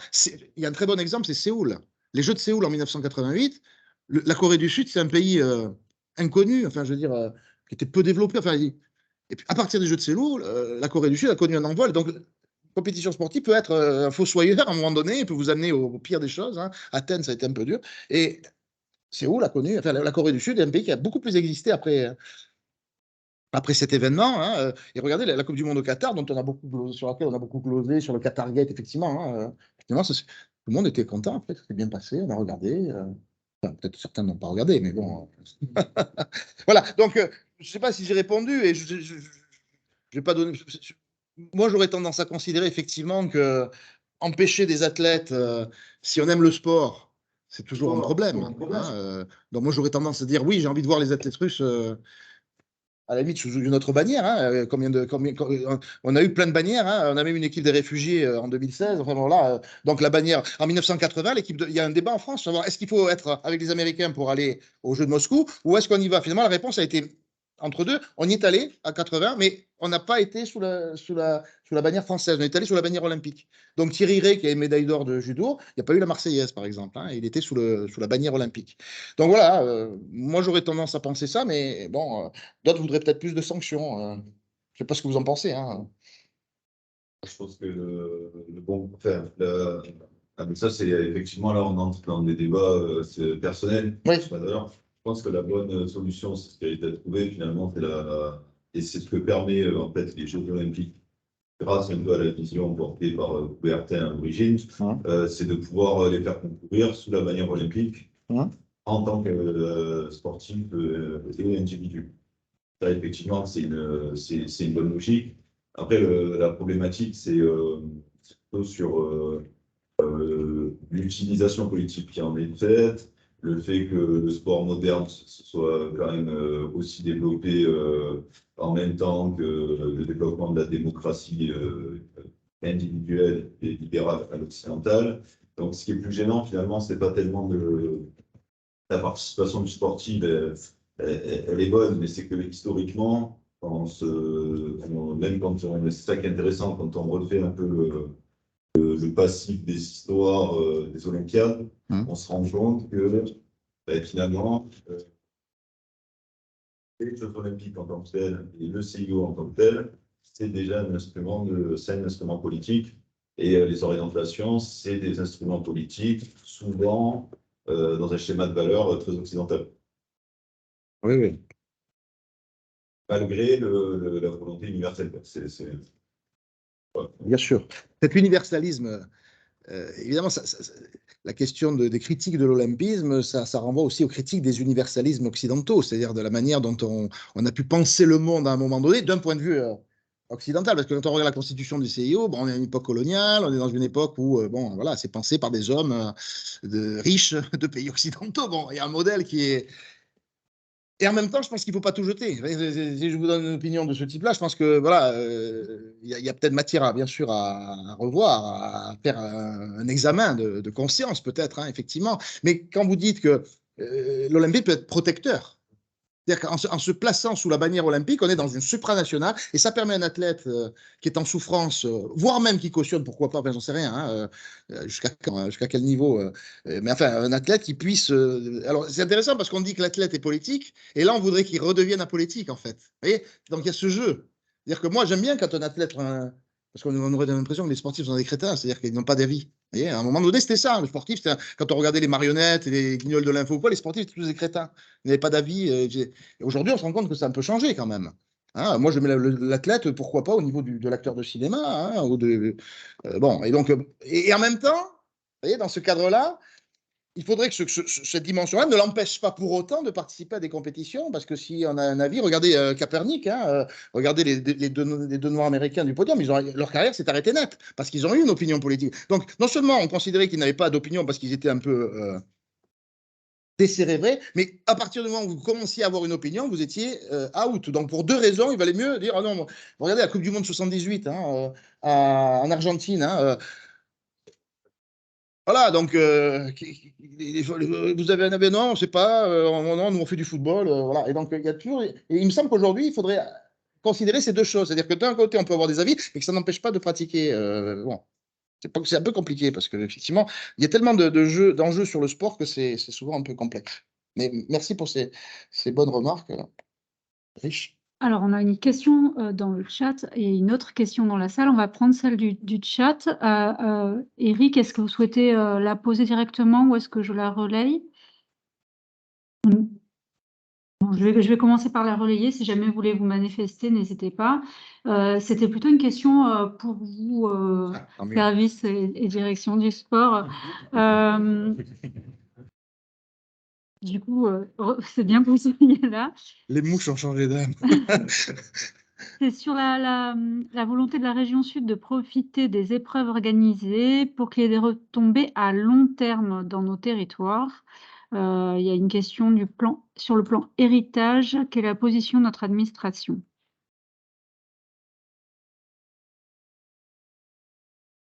Effectivement, la question de l'héritage, c'est une question qui se pose pas seulement pour la région, mais pour l'ensemble de la nation. Le fait d'accueillir des Jeux Olympiques, ça n'a pas d'intérêt uniquement pendant 3 semaines. On va passer 3 semaines qui sont très sympas. Mais ce qui est important, c'est ce qui se passe avant et c'est ce qui se passe surtout après. Donc, sur la question de la région s'est positionnée très vite dès 2018. Les Jeux à Paris ont été annoncés à Lima en 2017. Le président Grenier était présent à l'occasion. Et dès 2018, on a lancé un plan voile, justement pour entrer dans cette dynamique de ce qu'on fait avant les Jeux, de préparer, d'avoir une action en fait qui est pas spécifique au haut niveau, puisqu'en fait, ce plan voile est destiné à développer la pratique sur l'ensemble du territoire régional, que ce soit en bord de mer ou sur les lacs intérieurs. Une vraie volonté là d'utiliser les Jeux Olympiques pour développer la pratique. Et d'ailleurs, la petite en rentrée qu'on a actuellement, on a le plus grand nombre de licenciés, c'est la région qui a le plus grand nombre de licenciés en voile. Ce n'était pas le cas en 2018. Ce n'était pas le cas, c'était la Bretagne. Et c'est probablement à la fois ce plan voile, le fait qu'on accueille les étoiles de voile, fait que la pratique s'est développée depuis 5 ans. Et l'objectif, c'est aussi que par la suite, c'est que cette pratique de la voile continue à être développée, et notamment de son côté aussi environnementale et protection du climat. Hein, on a la chance en plus que ce soit une activité non autorisée, que ce soit une activité mais plutôt des valeurs environnementales. Voilà. Je souhaite aussi utiliser finalement cette activité comme héritage aussi sur le plan d'une activité sportive éco-responsable. C'est mieux que le circuit Paul Ricard. Du coup, c'est très bien parce qu'on avait aussi une question sur les impacts sur les licences sportives. Jean-Baptiste, je te laisse la poser. Oui, la transition, et quelque part, ça y répond aussi en partie. Hein. C'était de savoir quel était l'impact de l'Olympique en fait, sur les pratiques sportives. Parce qu'effectivement, on a bien fait ce lien, je pense, au niveau des territoires. C'est par là qu'on peut prendre aussi hein, l'interdépendance entre les deux. Voilà, comment ça impacte? Est-ce que tu as des éléments là-dessus? Je pense qu'il y a cet effet. C'est pour ça que c'est intéressant de travailler sur les jeux d'échelle, hein, tu as raison. C'est que et notamment à partir du moment où le sport est devenu, alors le point de départ, ça pourrait être 36 par rapport à la politique, mais par rapport à une popularité des jeux, peut-être davantage, on va dire, depuis les années 60, 70, notamment en France. Hein. Je rappelle que dans les années 1960, 64, la France est au plus mal au niveau des médailles. Hein. 64, il y a une médaille d'or en équitation. Hein, Jonquier de Riola, donc à part ça, et donc on est au creux de la vague parce que le sport français n'est pas très. La France n'a pas mis, comme d'autres pays, hein, pour des raisons peut-être liées à son histoire, hein, n'a pas mis un poids politique qui a été placé par d'autres, notamment les Américains, les Soviétiques ou les Allemands. Et donc la France a toujours été un peu à la traîne, elle a rattrapé le retard d'une certaine manière. Et à partir des années 60, il y a eu ce système qui s'est mis en place avec le Haut Commissariat au sport, le ministère des Sports qui a commencé à apparaître, etc. Et puis finalement, l'idée que quelque part, un lien doit s'opérer, par rapport à ta question, entre le sport de haut niveau, qu'on voit quand on est dans les tribunes, dans les stades, dans les gymnases ou à la télévision et aujourd'hui sur les réseaux sociaux, et puis le sport qu'on pratique, hein, ou alors le sport amateur. On parle beaucoup du fait que la différence devient de plus en plus nette. C'est un peu vrai. En même temps, je pense qu'on peut jouer sur le fait que, oui, les Jeux Olympiques, c'est un moment où on s'arrête, y compris devant son écran de télévision, et on a aujourd'hui la possibilité de voir un peu toutes les disciplines. Et à mon avis, ça favorise les pratiques des enfants, des enfants qui s'identifient à un athlète et qui vont dire bah, tiens, j'ai vu du tir à l'arc, j'ai envie d'essayer.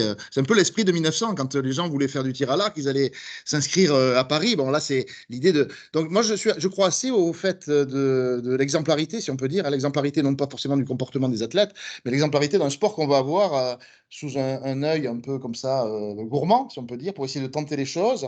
Et d'ailleurs, il y a des chiffres autour de ça, Jean-Baptiste, c'est que souvent, après une compétition de rugby, type Coupe du Monde, après une compétition de football, voire des Coupes du Monde de handball, il y a des inscriptions, il y a des enfants qui ont envie. Et donc, il y a une pratique, même, et je dis les enfants, c'est aussi parfois les adultes, hein, il y a une pratique qui se développe, quoi. Donc, moi, je crois aussi à la médiatisation du sport comme étant un catalyseur pour une pratique pour tous. C'est un aspect, hein, mais aussi le fait de dire qu'il y a des disciplines qui seraient plus morales que d'autres aussi. Tu vois, quand tu dis la pratique, hein, par exemple, le fait que, je pense, dans la région, il y a l'idée de capitaliser beaucoup sur des sports. Alors, comme on dit, voilà, la voile, c'est un sport moins polluant que le canot automobile ou la Formule 1 ou les rallyes, de considérer qu'il y a des sports qui sont des sports qui peuvent être développés par ce biais-là. Parce que certains recherchent, certaines familles ou certains enfants ou certains adultes recherchent des sports peut-être un peu diversifiés. On est un peu moins dans des pratiques. Alors, je ne dis pas qu'il ne faut pas aller au football, mais voilà, il y a cette idée qu'aujourd'hui, et le territoire le permet très bien, me semble-t-il, hein, dans tous les départements, de diversifier ces pratiques, me semble-t-il. Et la voile est un bon exemple. Après, je n'ai pas de statistiques, mais je crois qu'il y a ce côté un peu automatique de grande manifestation, voilà, une compétition remportée. Et cette discipline connaît la pratique du handball, c'est exactement ça. Le hand, c'est devenu voilà, un sport qui est beaucoup. Alors, c'était déjà hein, un sport pratiqué scolairement, mais là, voilà. Et un pays qui a des sportifs de haut niveau dans une discipline est un pays qui pratique aussi souvent. Hein, le cricket ou le hockey sur gazon en Inde, hein, au Pakistan, voilà, il y a une pratique de haut niveau et il y a des gens qui pratiquent beaucoup. Hein. Le baseball aux États-Unis, bon, en France, le baseball, je ne sais pas s'il y en a dans la région, il n'y a pas beaucoup. Enfin, il y a pas, je sais que du côté de Nice, il n'y a pas grand-chose. Alors, on a une question sur la place de l'histoire culturelle du sport et de l'olympisme dans l'enseignement en STAPS. Donc, c'est cousu de fil blanc pour toi, Yvan. Ben, il y a encore du travail, hein, on va dire, parce qu'il y a malheureusement un peu trop de... Bon, je le dis comme ça, je ne sais pas à qui je m'adresse, mais je trouve que... Bon, il y a l'idée que... Alors, les STAPS, je le dis pour tout le monde, c'est l'enseignement universitaire sur l'objet sport. Je signale juste une chose, c'est que en France, on fait aujourd'hui des concessions sur les dimensions non plus disciplinaires, c'est-à-dire qu'on n'enseigne pas seulement la philosophie, la sociologie, la mathématique, hein, on enseigne des objets comme la communication, comme le sport ou comme l'éducation, hein, sciences de l'éducation, sciences du sport et sciences des médias. Euh, et donc, ça demande un apport multidisciplinaire et il apparaît effectivement que dans ce qu'on appelle les sciences des activités techniques et physiques et sportives, c'est plutôt les sciences dures qui ont la prépondérance. Voilà, donc, on considère l'histoire, les sociologies, toutes les sciences humaines comme des apports, on va dire, culturels, mais pas forcément fondamentaux. Donc, dans cette partie A3, hein, dans les STAPS, il y a pratique, sciences dures et sciences humaines. Sciences humaines sur les parents pauvres, mais on se bat pour, hein, donc on est un peu minoritaire. Donc, je pense qu'il faut effectivement, comme le demande peut-être la personne qui a posé la question, considérer que les étudiants en général, et en particulier en STAPS, moi je milite pour ça, vous vous en doutez, hein, est une culture sportive, est une culture patrimoniale. Je pense que c'est essentiel. C'est essentiel quand on est un sportif par rapport aux valeurs comportementales. Vous savez, dans les clubs, on aime bien se référer à la figure tutélaire qui est chez les archives. Souvent, quand on va chercher les archives, on demande dans le club la figure tutélaire, on sait que c'est chez lui qu'il y a les cartons. Hein, vous voyez, et effectivement, c'est des valeurs importantes parce que le sport permet ça, les associations en général. Le sport permet, il y a souvent des beaux comportements liés à des associations de quartiers, de villages parfois, soit la pétanque, etc., dans différents lieux. Avoir cette mémoire qui est souvent valorisée, transmise, etc. Et d'autre part, avoir la possibilité de se fabriquer un savoir culturel. Parce que moi, je suis convaincu, c'est peut-être pas le cas de tous, que le sport, c'est culturel. Et que, comme vous l'avez dit, hein, il y a une dimension d'héritage ici dans la région, mais c'est extraordinaire. Hein.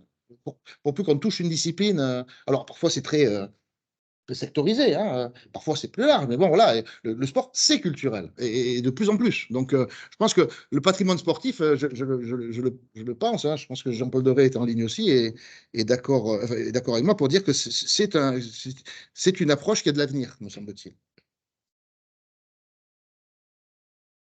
Sigolène, si je peux me permettre. Ouais, une petite question à Yvan. D'abord, je félicite, notamment puisque tu l'as abordé, la question du budget, hein, ces dépassements réguliers. Que dire de celui de Pékin et Oui. aussi de Sochi, hein. de plus en plus Vous fort m'entendez? de l'argent hein, dans l'organisation des Jeux. Et finalement, c'est à mettre en parallèle aussi à la place aussi de l'économie dans le sport aujourd'hui. Et comme la conférence est un au départ sur les valeurs de l'Olympisme, c'est un peu comme les valeurs du sport. Moi, j'ai le sentiment voilà, que dans le sport, dans l'Olympisme, on a vraiment des valeurs extrêmement solides et qu'il faut protéger en permanence. Sur ces valeurs, on est toujours en danger. On est toujours en danger. Quand on parle de patriotisme, on sait comment ça peut dériver. Quand on parle d'amateurisme, voilà, on sait aussi que l'argent peut venir perturber ça. Sur toutes les valeurs, on a un devoir de vigilance qui est important.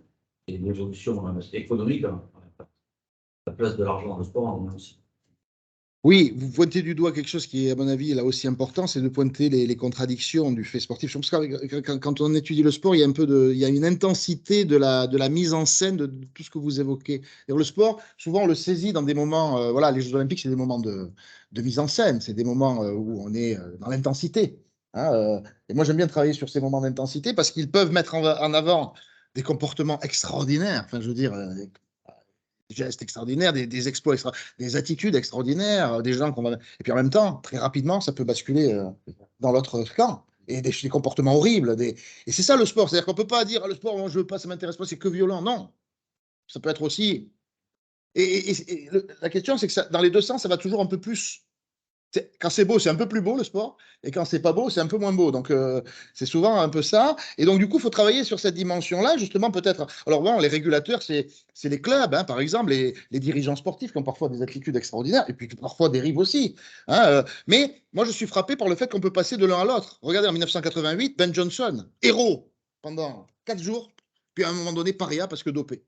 Et donc, c'est ça. Hein, toute cette suspicion dont vous évoquez sur l'argent, moi je pense qu'il y a un tournant qui se situe finalement, enfin, assez curieusement, à la fin de la guerre froide.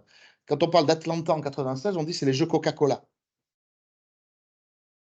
Et il y a un glissement sur les valeurs du sport. Moi je trouve intéressant ce glissement sur aujourd'hui le fait que voilà, cette dimension amateurisme est un peu bon, a glissé, me semble-t-il, hein, même s'il en reste quelque chose de cet amateurisme dans le sport qu'on appelle amateur, hein, le sportif du dimanche, si on peut dire ça comme ça, hein, ou la sportive du dimanche, qui pratique pour son plaisir, c'est resté peut-être de ce type-là, mais l'argent ne pose plus problème, en tout cas pour ceux que... Aujourd'hui, les héros sportifs, c'est des héros qui sont milliardaires. Enfin, je veux dire, ceux qu'on apprécie et qu'on prend en exemple, ce sont des multimilliardaires. Moi, je ne trouve pas d'inconvénient. Mais on peut considérer que l'argent n'est plus un problème. Hein, je dirais, c'est un problème inversé, hein, en quelque sorte. Aujourd'hui, on a du mal à valoriser quelqu'un qui n'en gagne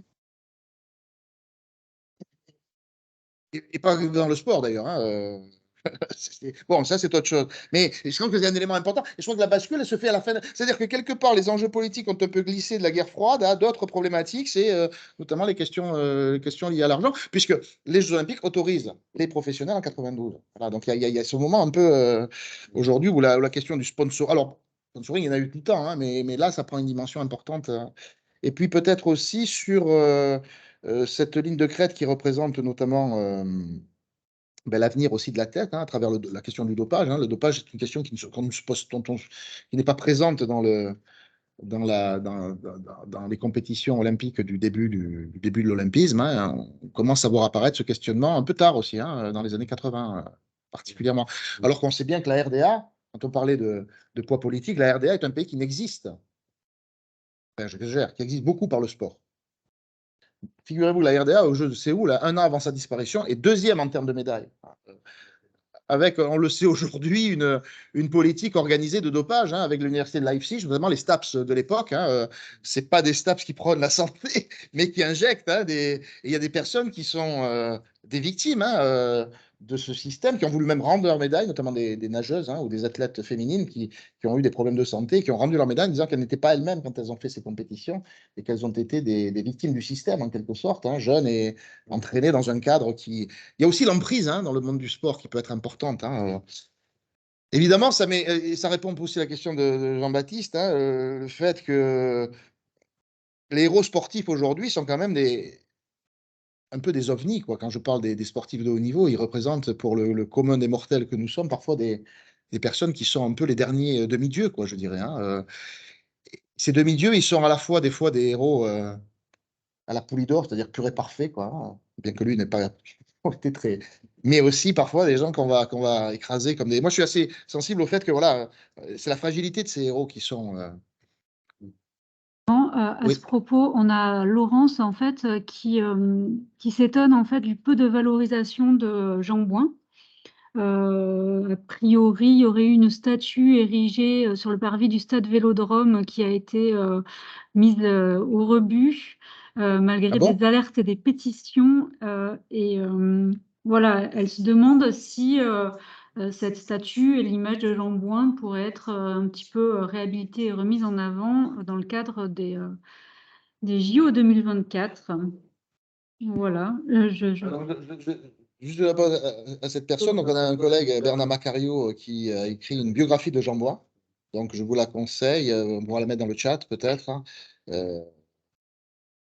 Parce qu'il s'est beaucoup intéressé, historien du sport aussi, il s'est beaucoup intéressé à la course à pied, donc il a travaillé sur Jean Bois. Après, il y a beaucoup de. Je n'ai pas fait cette étude, mais ça mériterait d'être fait, hein, compte tenu, je ne connais pas cette histoire de la statue délaissée ou détruite, mais je pense que Jean Bois a quand même son nom dans pas mal d'endroits. Je le dis sans être sûr de moi, mais bon, à Nice, par exemple, il y a une piscine qui s'appelle la piscine Jean Bois. Quand on dit Jean Bois, tous les gens connaissent à Nice Jean Bois, pas qui il est, mais parce qu'il y a la piscine. Voilà. Donc, et d'ailleurs, on pense que, un peu comme Roland Garros, hein, on pense que Roland Garros est un tennisman, alors que.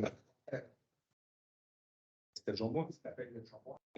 Voilà, donc je pense qu'il a quand même une place importante. Mais ce serait intéressant, peut-être ça a été fait, une étude sur Parce que le patrimoine, ça commence par les noms de rue, hein, et les noms de stades, hein, les noms de. Hein? Moi, je pense qu'à Marseille, enfin, je ne sais pas, je connais. La tribune et le stade du grand club omnisport de la ville, dans les quartiers sud, en face de Borély, le SMUC, c'est Jean Bouin. Effectivement, il y a cette histoire de statut moi, personnellement, je ne connaissais pas. Et c'est quand même une figure qui est Oui. ici, avec la culture sportive qui existe dans cette ville, hyper valorisée à Marseille. Voilà, donc, mais peut-être il faut développer. La référence du livre a été partagée. Parfait. Alors, on a Jean-Paul Deray qui trépigne d'impatience de s'exprimer, donc je vais lui ouvrir le micro. On va essayer par le J'espère micro qu'il ne de va pas la dire de salle. bêtises. Merci, Ségolène, vous m'entendez? Oui. Vous m'entendez? Oui, on t'entend, Jean-Paul. Parfait. Oui, merci donc à toute l'équipe, merci à Yvan pour cette conférence. Oui, je voulais juste rajouter un point sur la question du budget, puisque tu l'as abordé, hein, notamment, tu as mis l'accent sur Pékin. On pourrait parler aussi de Sochi, que dire des Jeux d'hiver de Sochi, et mettre l'accent peut-être sur une expression finalement qui est peu connue, que sont les éléphants blancs. C'est-à-dire toutes ces installations sportives qui sont utilisées pendant les Jeux olympiques et qui malheureusement vieillissent.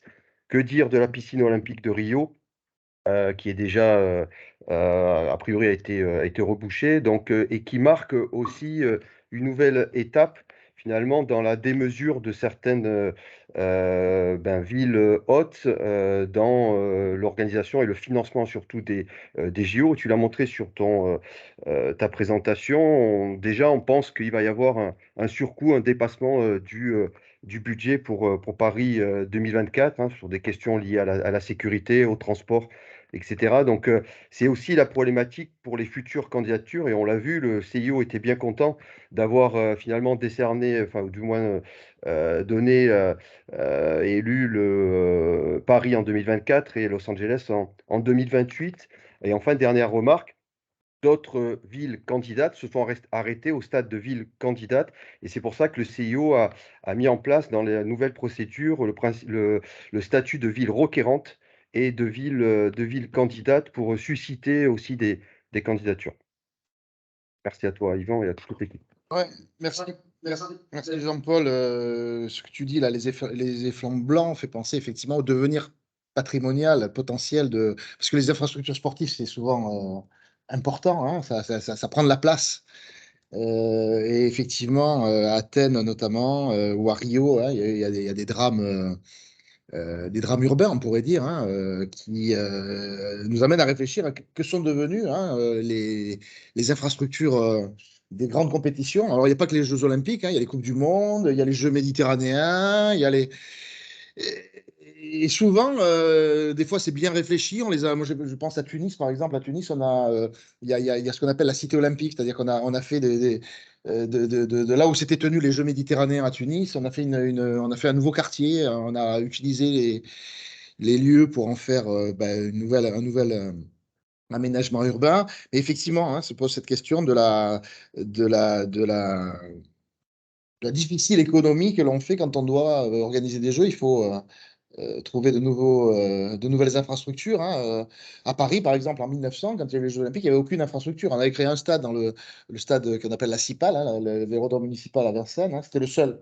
Le reste, c'était dans les espaces publics sans aucune. La natation, c'était dans la Seine, par exemple, hein. C'est intéressant de voir qu'aujourd'hui, on revient, pour des raisons écologiques, à sortir des bassins pour remettre de la natation à nos vives, pour valoriser des sports qui sont finalement peu coûteux en espace et en infrastructure, hein. Donc c'est intéressant de voir ce retour de balancier. On est parti de quelque chose qui était très peu.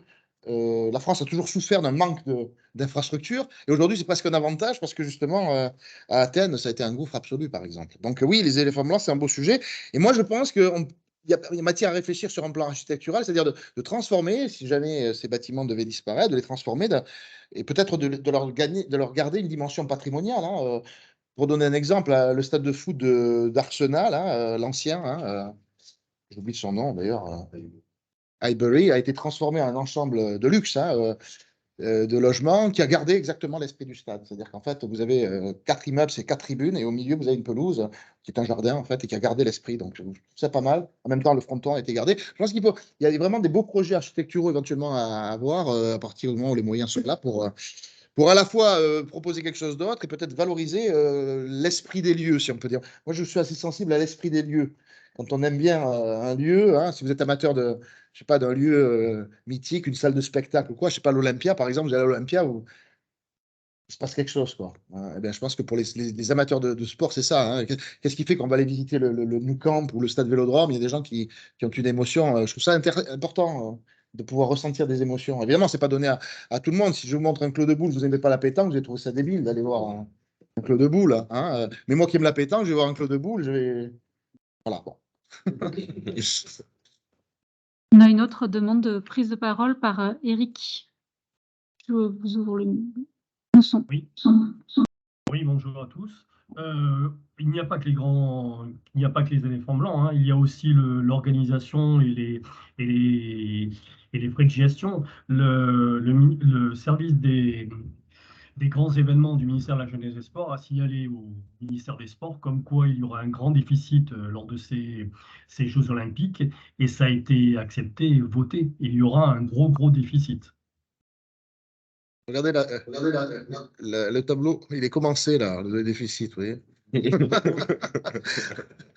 Il monte. Il faut battre le record de 35 milliards. Et ça a été accepté. Non, mais bien sûr. Ça pose d'ailleurs le problème de la critique de ces jeux, hein. Vous voyez, il y a un côté critique aujourd'hui. Je pense que le modèle a toujours été un modèle en discussion. Le modèle des jeux a toujours été en discussion, parfois politique. On s'est posé la question de l'avenir des Jeux. Au début, c'était de savoir s'ils pouvaient s'autonomiser. Ils l'ont été à partir de 1912.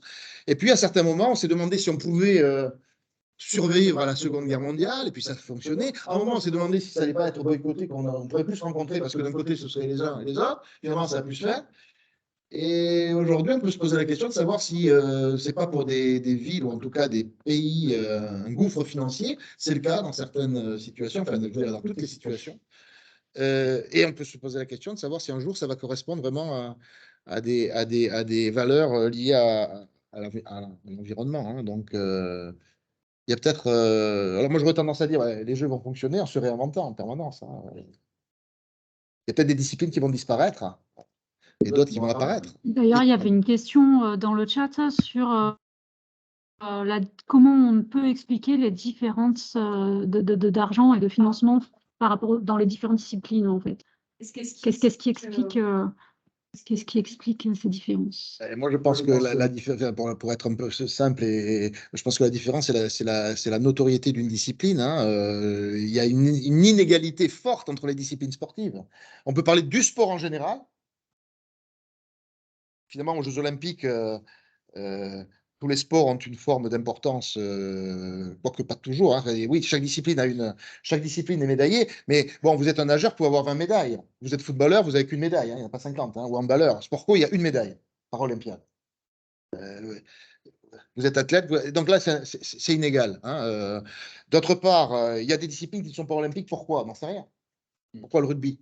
Hein, qu'est-ce qui fait qu'on fait entrer telle discipline et pas telle autre, hein? Pourquoi le karaté est sorti?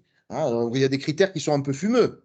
Hein, on peut réfléchir. Hein, bon, ça, c'est une deuxième inégalité. Troisième inégalité qui est plutôt dans le sens de la question. Effectivement, il y a des disciplines qui suscitent le football. Bon, on peut s'en plaindre ou s'en féliciter. Et bon, ça passionne tout le monde. L'aviron, je suis désolé. Mais ça ne veut pas dire que c'est pas intéressant pour nous quand on travaille sur le sujet ou le tir à l'arc. Voilà, c'est des disciplines qui sont plus des niches. Il faut effectivement sans doute peut-être assumer le fait que des disciplines sont plus populaires, se vendent mieux, savent mieux se vendre. Mais regardez le biathlon. Le biathlon, c'est un sport qui était totalement inconnu pendant longtemps. Aujourd'hui, il y a un engouement parce que c'est spectaculaire, parce que ça provoque un peu de. Voilà, et les médias s'en emparent puisqu'il y a les chaînes d'équipe le présentent. Et c'est vrai que c'est palpitant. Donc, le sport qui était hier inconnu peut devenir aujourd'hui. Bon, au début du siècle, c'était la boxe. Hein, le sport numéro un, c'était pas le football. Hein, les sports collectifs n'intéressaient personne au début du siècle. Donc, il y a des. Par rapport à nos sociétés dans lesquelles nous sommes, il y a des pratiques qui vont avoir plus d'importance que d'autres. Euh, Au début du siècle, les sports collectifs n'ont aucun intérêt. J'exagère, mais en tout cas peu d'intérêt. Surtout aux Jeux Olympiques, et sont sur les sports de combat qui sont intéressants, les sports d'opposition, l'escrime, la boxe, la lutte. On est beaucoup plus passionné par le combat à 1 contre 1 ou à 2 contre 2 qu'à des sports collectifs. Et puis à un moment donné, hein, d'ailleurs, c'est emblématique, hein, le quotidien français sur le sport s'appelait Loto. Bon, et maintenant, après, il s'appelait l'équipe. Hein, donc, on est passé bon, l'auto, sport mécanique et individuel, éventuellement, ou petit groupe et l'équipe, hein, les sports collectifs ont écrasé les autres. Je sais qu'il y a un débat sur le fait que voilà, il y a des sports médiatiques qui seraient un peu finalement, il ne faudrait pas toujours en faire pour eux, et puis il faudrait valoriser. C'est vrai. C'est vrai qu'on s'intéresse beaucoup, quand on regarde les Jeux Olympiques, on s'intéresse souvent si jamais par exemple, on s'intéresse jamais au hockey sur gazon parce que bah, les Français sont pas bons au hockey sur gazon, hein, donc on montre jamais le hockey sur gazon. En revanche, on va montrer l'escrime beaucoup parce que les Français sont plutôt bons en escrime dans ce cadre-là. Donc ça revient un peu à la question que tu posais, Jean-Baptiste, hein, sur ce cadre. Il y a une inégalité très forte quand on parle du sport. Il y a une inégalité très forte à travers le sujet. Pour les historiens, c'est un peu différent parce qu'on peut trouver dans différentes disciplines pas mal d'éléments comment dire, d'explication de la société. Patricia qui réagissait sur une des photos que tu as diffusées sur Stockholm 2012. Je ne sais pas si tu peux. Stockholm 1912. Ouais. On y revient. 1912, pardon. Oui, on y revient. On remonte tout en haut. Donc on voit, dit-elle, la tenniswoman Brokedis. ouais, jouer avec des spectateurs hommes qui ont le dos tourné. Et du coup, elle se demande si c'est volontaire pour désapprouver la participation d'une femme ou si c'est parce qu'ils regardent un autre match Parce qu'il y a deux plus cours intéressant. et qu'ils sont en train de regarder de l'autre côté. Non, mais c'est vrai, en isolant l'image, c'est intéressant de faire de l'analyse d'image. J'avoue que je n'avais même pas vu ça, mais vous avez bien fait. Moi, à mon avis, on est sur un terrain à Stockholm où il y a plusieurs rencontres. Et donc, ces messieurs, si c'est que des messieurs, je crois, regardent l'autre rencontre. Est-ce que c'est parce qu'ils se désintéressent Peut-être c'est un peu surinterpréter les choses que de dire qu'ils se désintéressent de ce match.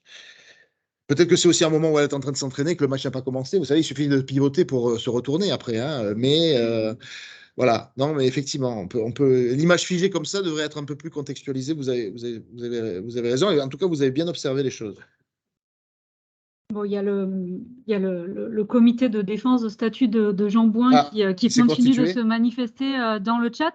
Du coup, je trouve, et y compris en lien avec la question sur la culture sportive dans la formation STAPS, je pense qu'on pourrait du coup aborder la question des rencontres TEPAS qui auront lieu en avril. Oui, c'est vrai que tous les ans, depuis 2011, dans ce contexte TEPAS, avec Jean-Paul Deray, donc, qui est intervenu tout à l'heure, nous organisons les rencontres du patrimoine sportif. Et une année, ça s'est déroulé à Marseille en 2017, mais sinon, ça se déroule plutôt, c'est pas forcément que du côté Alpes-Maritimes, hein, mais cette année, ce sera à Nice et c'est sur le patrimoine du tennis. Parce que le Nice LTC fête son centenaire. Alors souvent, voilà, ça c'est un élément intéressant, c'est que souvent des clubs, des structures développent la dimension patrimoniale lorsqu'il arrive les 50 ans, les 100 ans ou les 10 ans et qu'on veut pour les adhérents ou au-delà créer un événement, donc une exposition, des choses comme ça. Et donc là, le Nice LTC nous a sollicité pour... Alors c'est un club qui a beaucoup, notamment Suzanne Lenglen est né sportivement au Nice LTC. Yannick Noah a été licencié, Gilles Moreton, enfin bon, toute une série d'acteurs importants. Mais évidemment, ce sont des rencontres qui ont une vocation patrimoniale à l'échelle nationale, voire internationale. Donc nous, on le développe sur le territoire parce qu'on est ancré ici. Euh, Notamment, d'ailleurs, on pense faire les rencontres de l'année prochaine à Marseille sur la question du nautisme et de la voile, en lien avec une exposition que pilote Stéphane Mourlan ici sur la voile dans ce cadre-là. Donc, il n'est pas improbable que l'année prochaine, on soit ici. Mais voilà, l'idée, c'est que tous les ans, et là, je dirais un mot là-dessus parce que c'est important, parce que, par exemple, on voit germer des projets un peu partout. Par exemple, dans le 04, une exposition est organisée dans la vallée de l'Ubaye sur les pratiques sportives dans cette vallée. Donc, on est attentif au fait que quand on parle de patrimoine sportif, c'est éventuellement des historiens qui travaillent sur des sujets avec des archives, mais c'est aussi des acteurs qui parlent de leur pratique, soit parce qu'ils en sont pratiquants aujourd'hui, soit parce qu'ils ont été pratiquants. Et on a beaucoup à apprendre des dirigeants qui ont eu une pratique longue et qui racontent. Ils sont souvent disponibles d'ailleurs, et nous, on a beaucoup de plaisir et d'intérêt scientifique à recueillir de l'information de part des témoins du sport dans différentes disciplines. C'est aussi le rencontre du patrimoine, l'idée de se rassembler pour évoquer des souvenirs communs. C'est ça aussi le sport. C'est des souvenirs communs, c'est des pratiques communes, mais c'est des souvenirs communs. On se rappelle, voilà, France 82, France-Allemagne 82, où j'étais, et on se rappelle où on était souvent, où c'est des pratiques à un moment donné de, je ne sais pas si vous vous rappelez, non, ou France 98. Voilà. Ou de se rappeler qu'à un moment donné, je faisais du canoë-kayak dans tel endroit et j'ai vécu une période. Donc, c'est aussi cette idée d'assumer le partage de souvenirs, tout simplement. C'est-à-dire qu'il y a le côté scientifique, certainement, un peu sérieux, un peu corseté. Il y a le côté souvenir, il y a le côté, finalement, mise en commun sur tous ces plans que le sport permet de développer et qui nous introduit dans la dimension culturelle. Parce que souvent, c'est ça. Quand un club raconte les 100 ans de son histoire, c'est une manière de rassembler des gens qui viennent apprendre que oui, il s'est passé ça, ou des gens qui ont vécu ça et qui viennent expliquer. Donc, c'est souvent cette idée, bon, c'est peut-être un peu tarte à la crème de parler de transmission générationnelle, mais le sport, c'est souvent ça, quoi. Donc, voilà, les rencontres du patrimoine, c'est un peu ça. Il y a des thèmes, et ça fait 10 ans, alors il y a plein de sujets qui ont déjà été abordés, mais il y a encore plein à aborder. Mais on a quand même une prépondérance ici parce que la notion de patrimoine sportif, il n'y a qu'ici qu'on en parle. Dans d'autres STAPS ou dans d'autres régions, c'est en train de se développer. On est en lien avec eux, mais on a vraiment, enfin, je ne veux pas faire le malin, mais on a un peu développé ça ici dans la région parce que la région a permis ça aussi, je crois. Propice, pardon. Fait le tour des questions sur le chat. S'il y en a une dernière ici. Oui, Léa. Il y a un sujet dont on ne parle pas trop. Ça,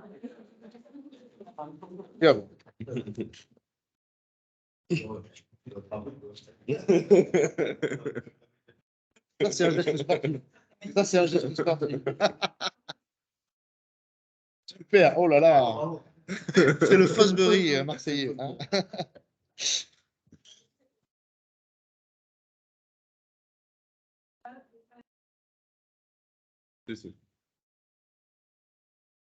Allô, allô. Ah, là, ça y est. Là, ça y est. Là, c'est bon.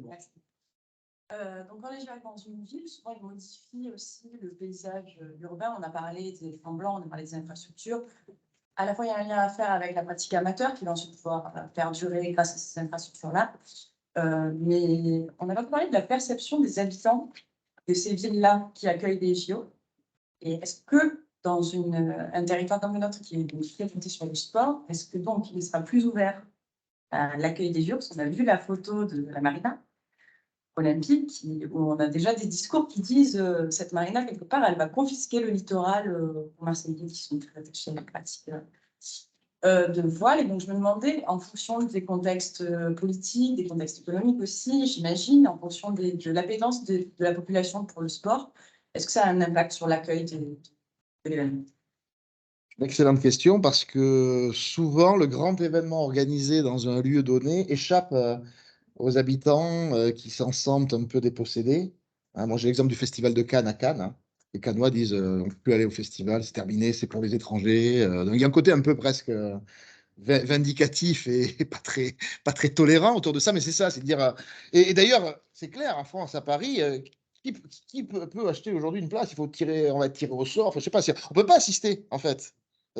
C'est compliqué, enfin, je veux dire, et je suis pas certain, je sais pas, je suis pas au fait de ce qui, de cet espace, mais est-ce que les Marseillais pourront aller assister aux épreuves de voile, même s'ils ne sont pas des spécialistes, pour simplement par curiosité, ça semble compliqué. Et donc, oui, effectivement, il me semble que c'est une très belle question de réfléchir au fait que puisqu'on travaille sur l'articulation des territoires, quand un grand événement vient se plaquer de manière exceptionnelle, comme c'est le cas là, ou parfois annuelle, en général, les locaux s'en vont. Hein, ils s'en vont, c'est-à-dire qu'ils savent que c'est un moment un peu dur à passer, parce qu'il va y avoir un afflux. Donc effectivement, c'est une situation d'exception qui pose un problème à l'écosystème des riverains, on va dire, qui vont se retrouver perturbés. Alors, pour ceux qui apprécient les jeux, il faudrait qu'il y ait peut-être la possibilité, alors ça arrive dans certains cas, d'avoir des sauf-conduits, d'avoir des possibilités, alors soit par je dirais par l'informel, hein, ou s'engager. Enfin, il y a des moyens pour arriver à. Mais c'est vrai que ça va pas de soi et que souvent, c'est une violence faite à la. Enfin, c'est perçu plutôt comme une violence faite. En même temps, c'est une fierté que d'avoir. Voilà, on est à Marseille, je pense que les Marseillais sont. Enfin, je sais pas. Oui, c'est vrai. Je l'ai passé longtemps après. Oui, appelle-vous, voilà, effectivement. Hein, il y a peut-être là aussi une dimension, mais si vous voulez, on pourrait interroger, ce serait un beau sujet d'étude de voir. Alors, le problème, c'est que c'est en général, parce que ça touche les territoires, en général, on est dans une grande ville, donc la question de l'anonymat, bon, Paris, les Parisiens, enfin, moi j'entends les Parisiens, ils disent quand il y a les Jeux de Paris, moi je m'en vais. Hein. Après, il y a une explication.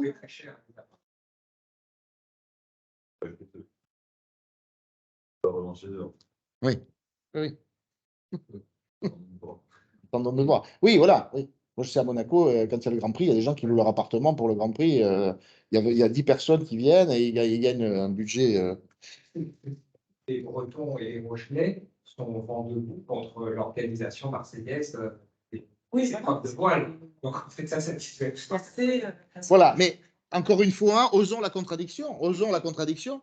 Osons le fait que d'un côté, ben, on soit fier que chez nous, enfin chez nous, on ne sait pas où c'est, mais enfin voilà, que dans notre territoire ou en France, il y a les Jeux. Bon, je pense que voilà, nous, en tant qu'historiens, on est heureux que ça se passe là. Et je pense que les Coupes du Monde de foot, les Coupes du Monde de rugby, bon, il y a la Coupe du Monde de rugby qui va venir, enfin les grandes compétitions, c'est. Et dans le même cadre, voilà, quand on est vraiment concerné de près, on peut être frustré parce que ça se passe là, on n'a pas accès, voire énervé parce que ça se passe là et ça nous empêche de vivre au quotidien notre vie est tranquille et pépère. Et appelle-vous comme les 450 habitants, ils auraient peut-être du mal à acheter du pain, ou je sais pas, enfin, j'en sais rien. Non, mais ça pose effectivement ces grands événements qui se plaquent comme des paquebots comme ça, avec des choses qui émergent et qu'il va falloir gérer par la suite. Voilà, c'est un élément important de gestion à tous les niveaux, hein, national, local. Ça m'intéresse. Moi qui serai en Polynésie en 2024, oui. Ce que je vois, c'est que c'est une opportunité de développer l'accès à Internet pour des territoires qui ne sont pas encore connectés. Enfin, il y a des impacts effectivement d'aménagement enfin, désagréables et puis il y a aussi des opportunités pour certains territoires de de pouvoir s'ouvrir. Oui, c'est à la fois une violence faite au territoire et en même temps, c'est un bienfait fait au territoire. C'est les deux, en fait. Je pense que c'est les deux. Et donc, on peut effectivement se montrer vis-à-vis de ça parfois peu tolérant, voire intolérant, disant il y en a marre de voir arriver. Donc, il y a un peu de xénophobie potentiellement, enfin, hein, mal placé, je dirais. De notre côté, d'être amené à subir des choses qu'on n'a pas forcément choisies. Donc, je pense que ce contraste, il est un élément incontournable de ces compétitions qui demandent hein, de la place, qui demandent de l'énergie, qui demandent de l'argent, qui demandent du temps. Et si on n'y adhère pas qu'on y est étranger, ça peut apparaître comme étant quelque chose de totalement incongru, quoi. Hein. Bon, on arrive à midi. Je pense que si on veut en savoir plus, il faudra venir assister aux rencontres le 14 14-15 avril. avril à Nice. à Nice. Mais Merci. on vous fera passer les infos dès qu'elles sont prêtes, dans quelques semaines, hein, ouais, quelques mois. Non, pas quelques mois, quelques jours, pardon. Quelques mois, non. Quelques jours. Très bien. Ben, merci beaucoup, Yvan. Merci à vous, merci Merci à tout le d'être monde. venu en physique ou en distanciel. Voilà. Merci beaucoup.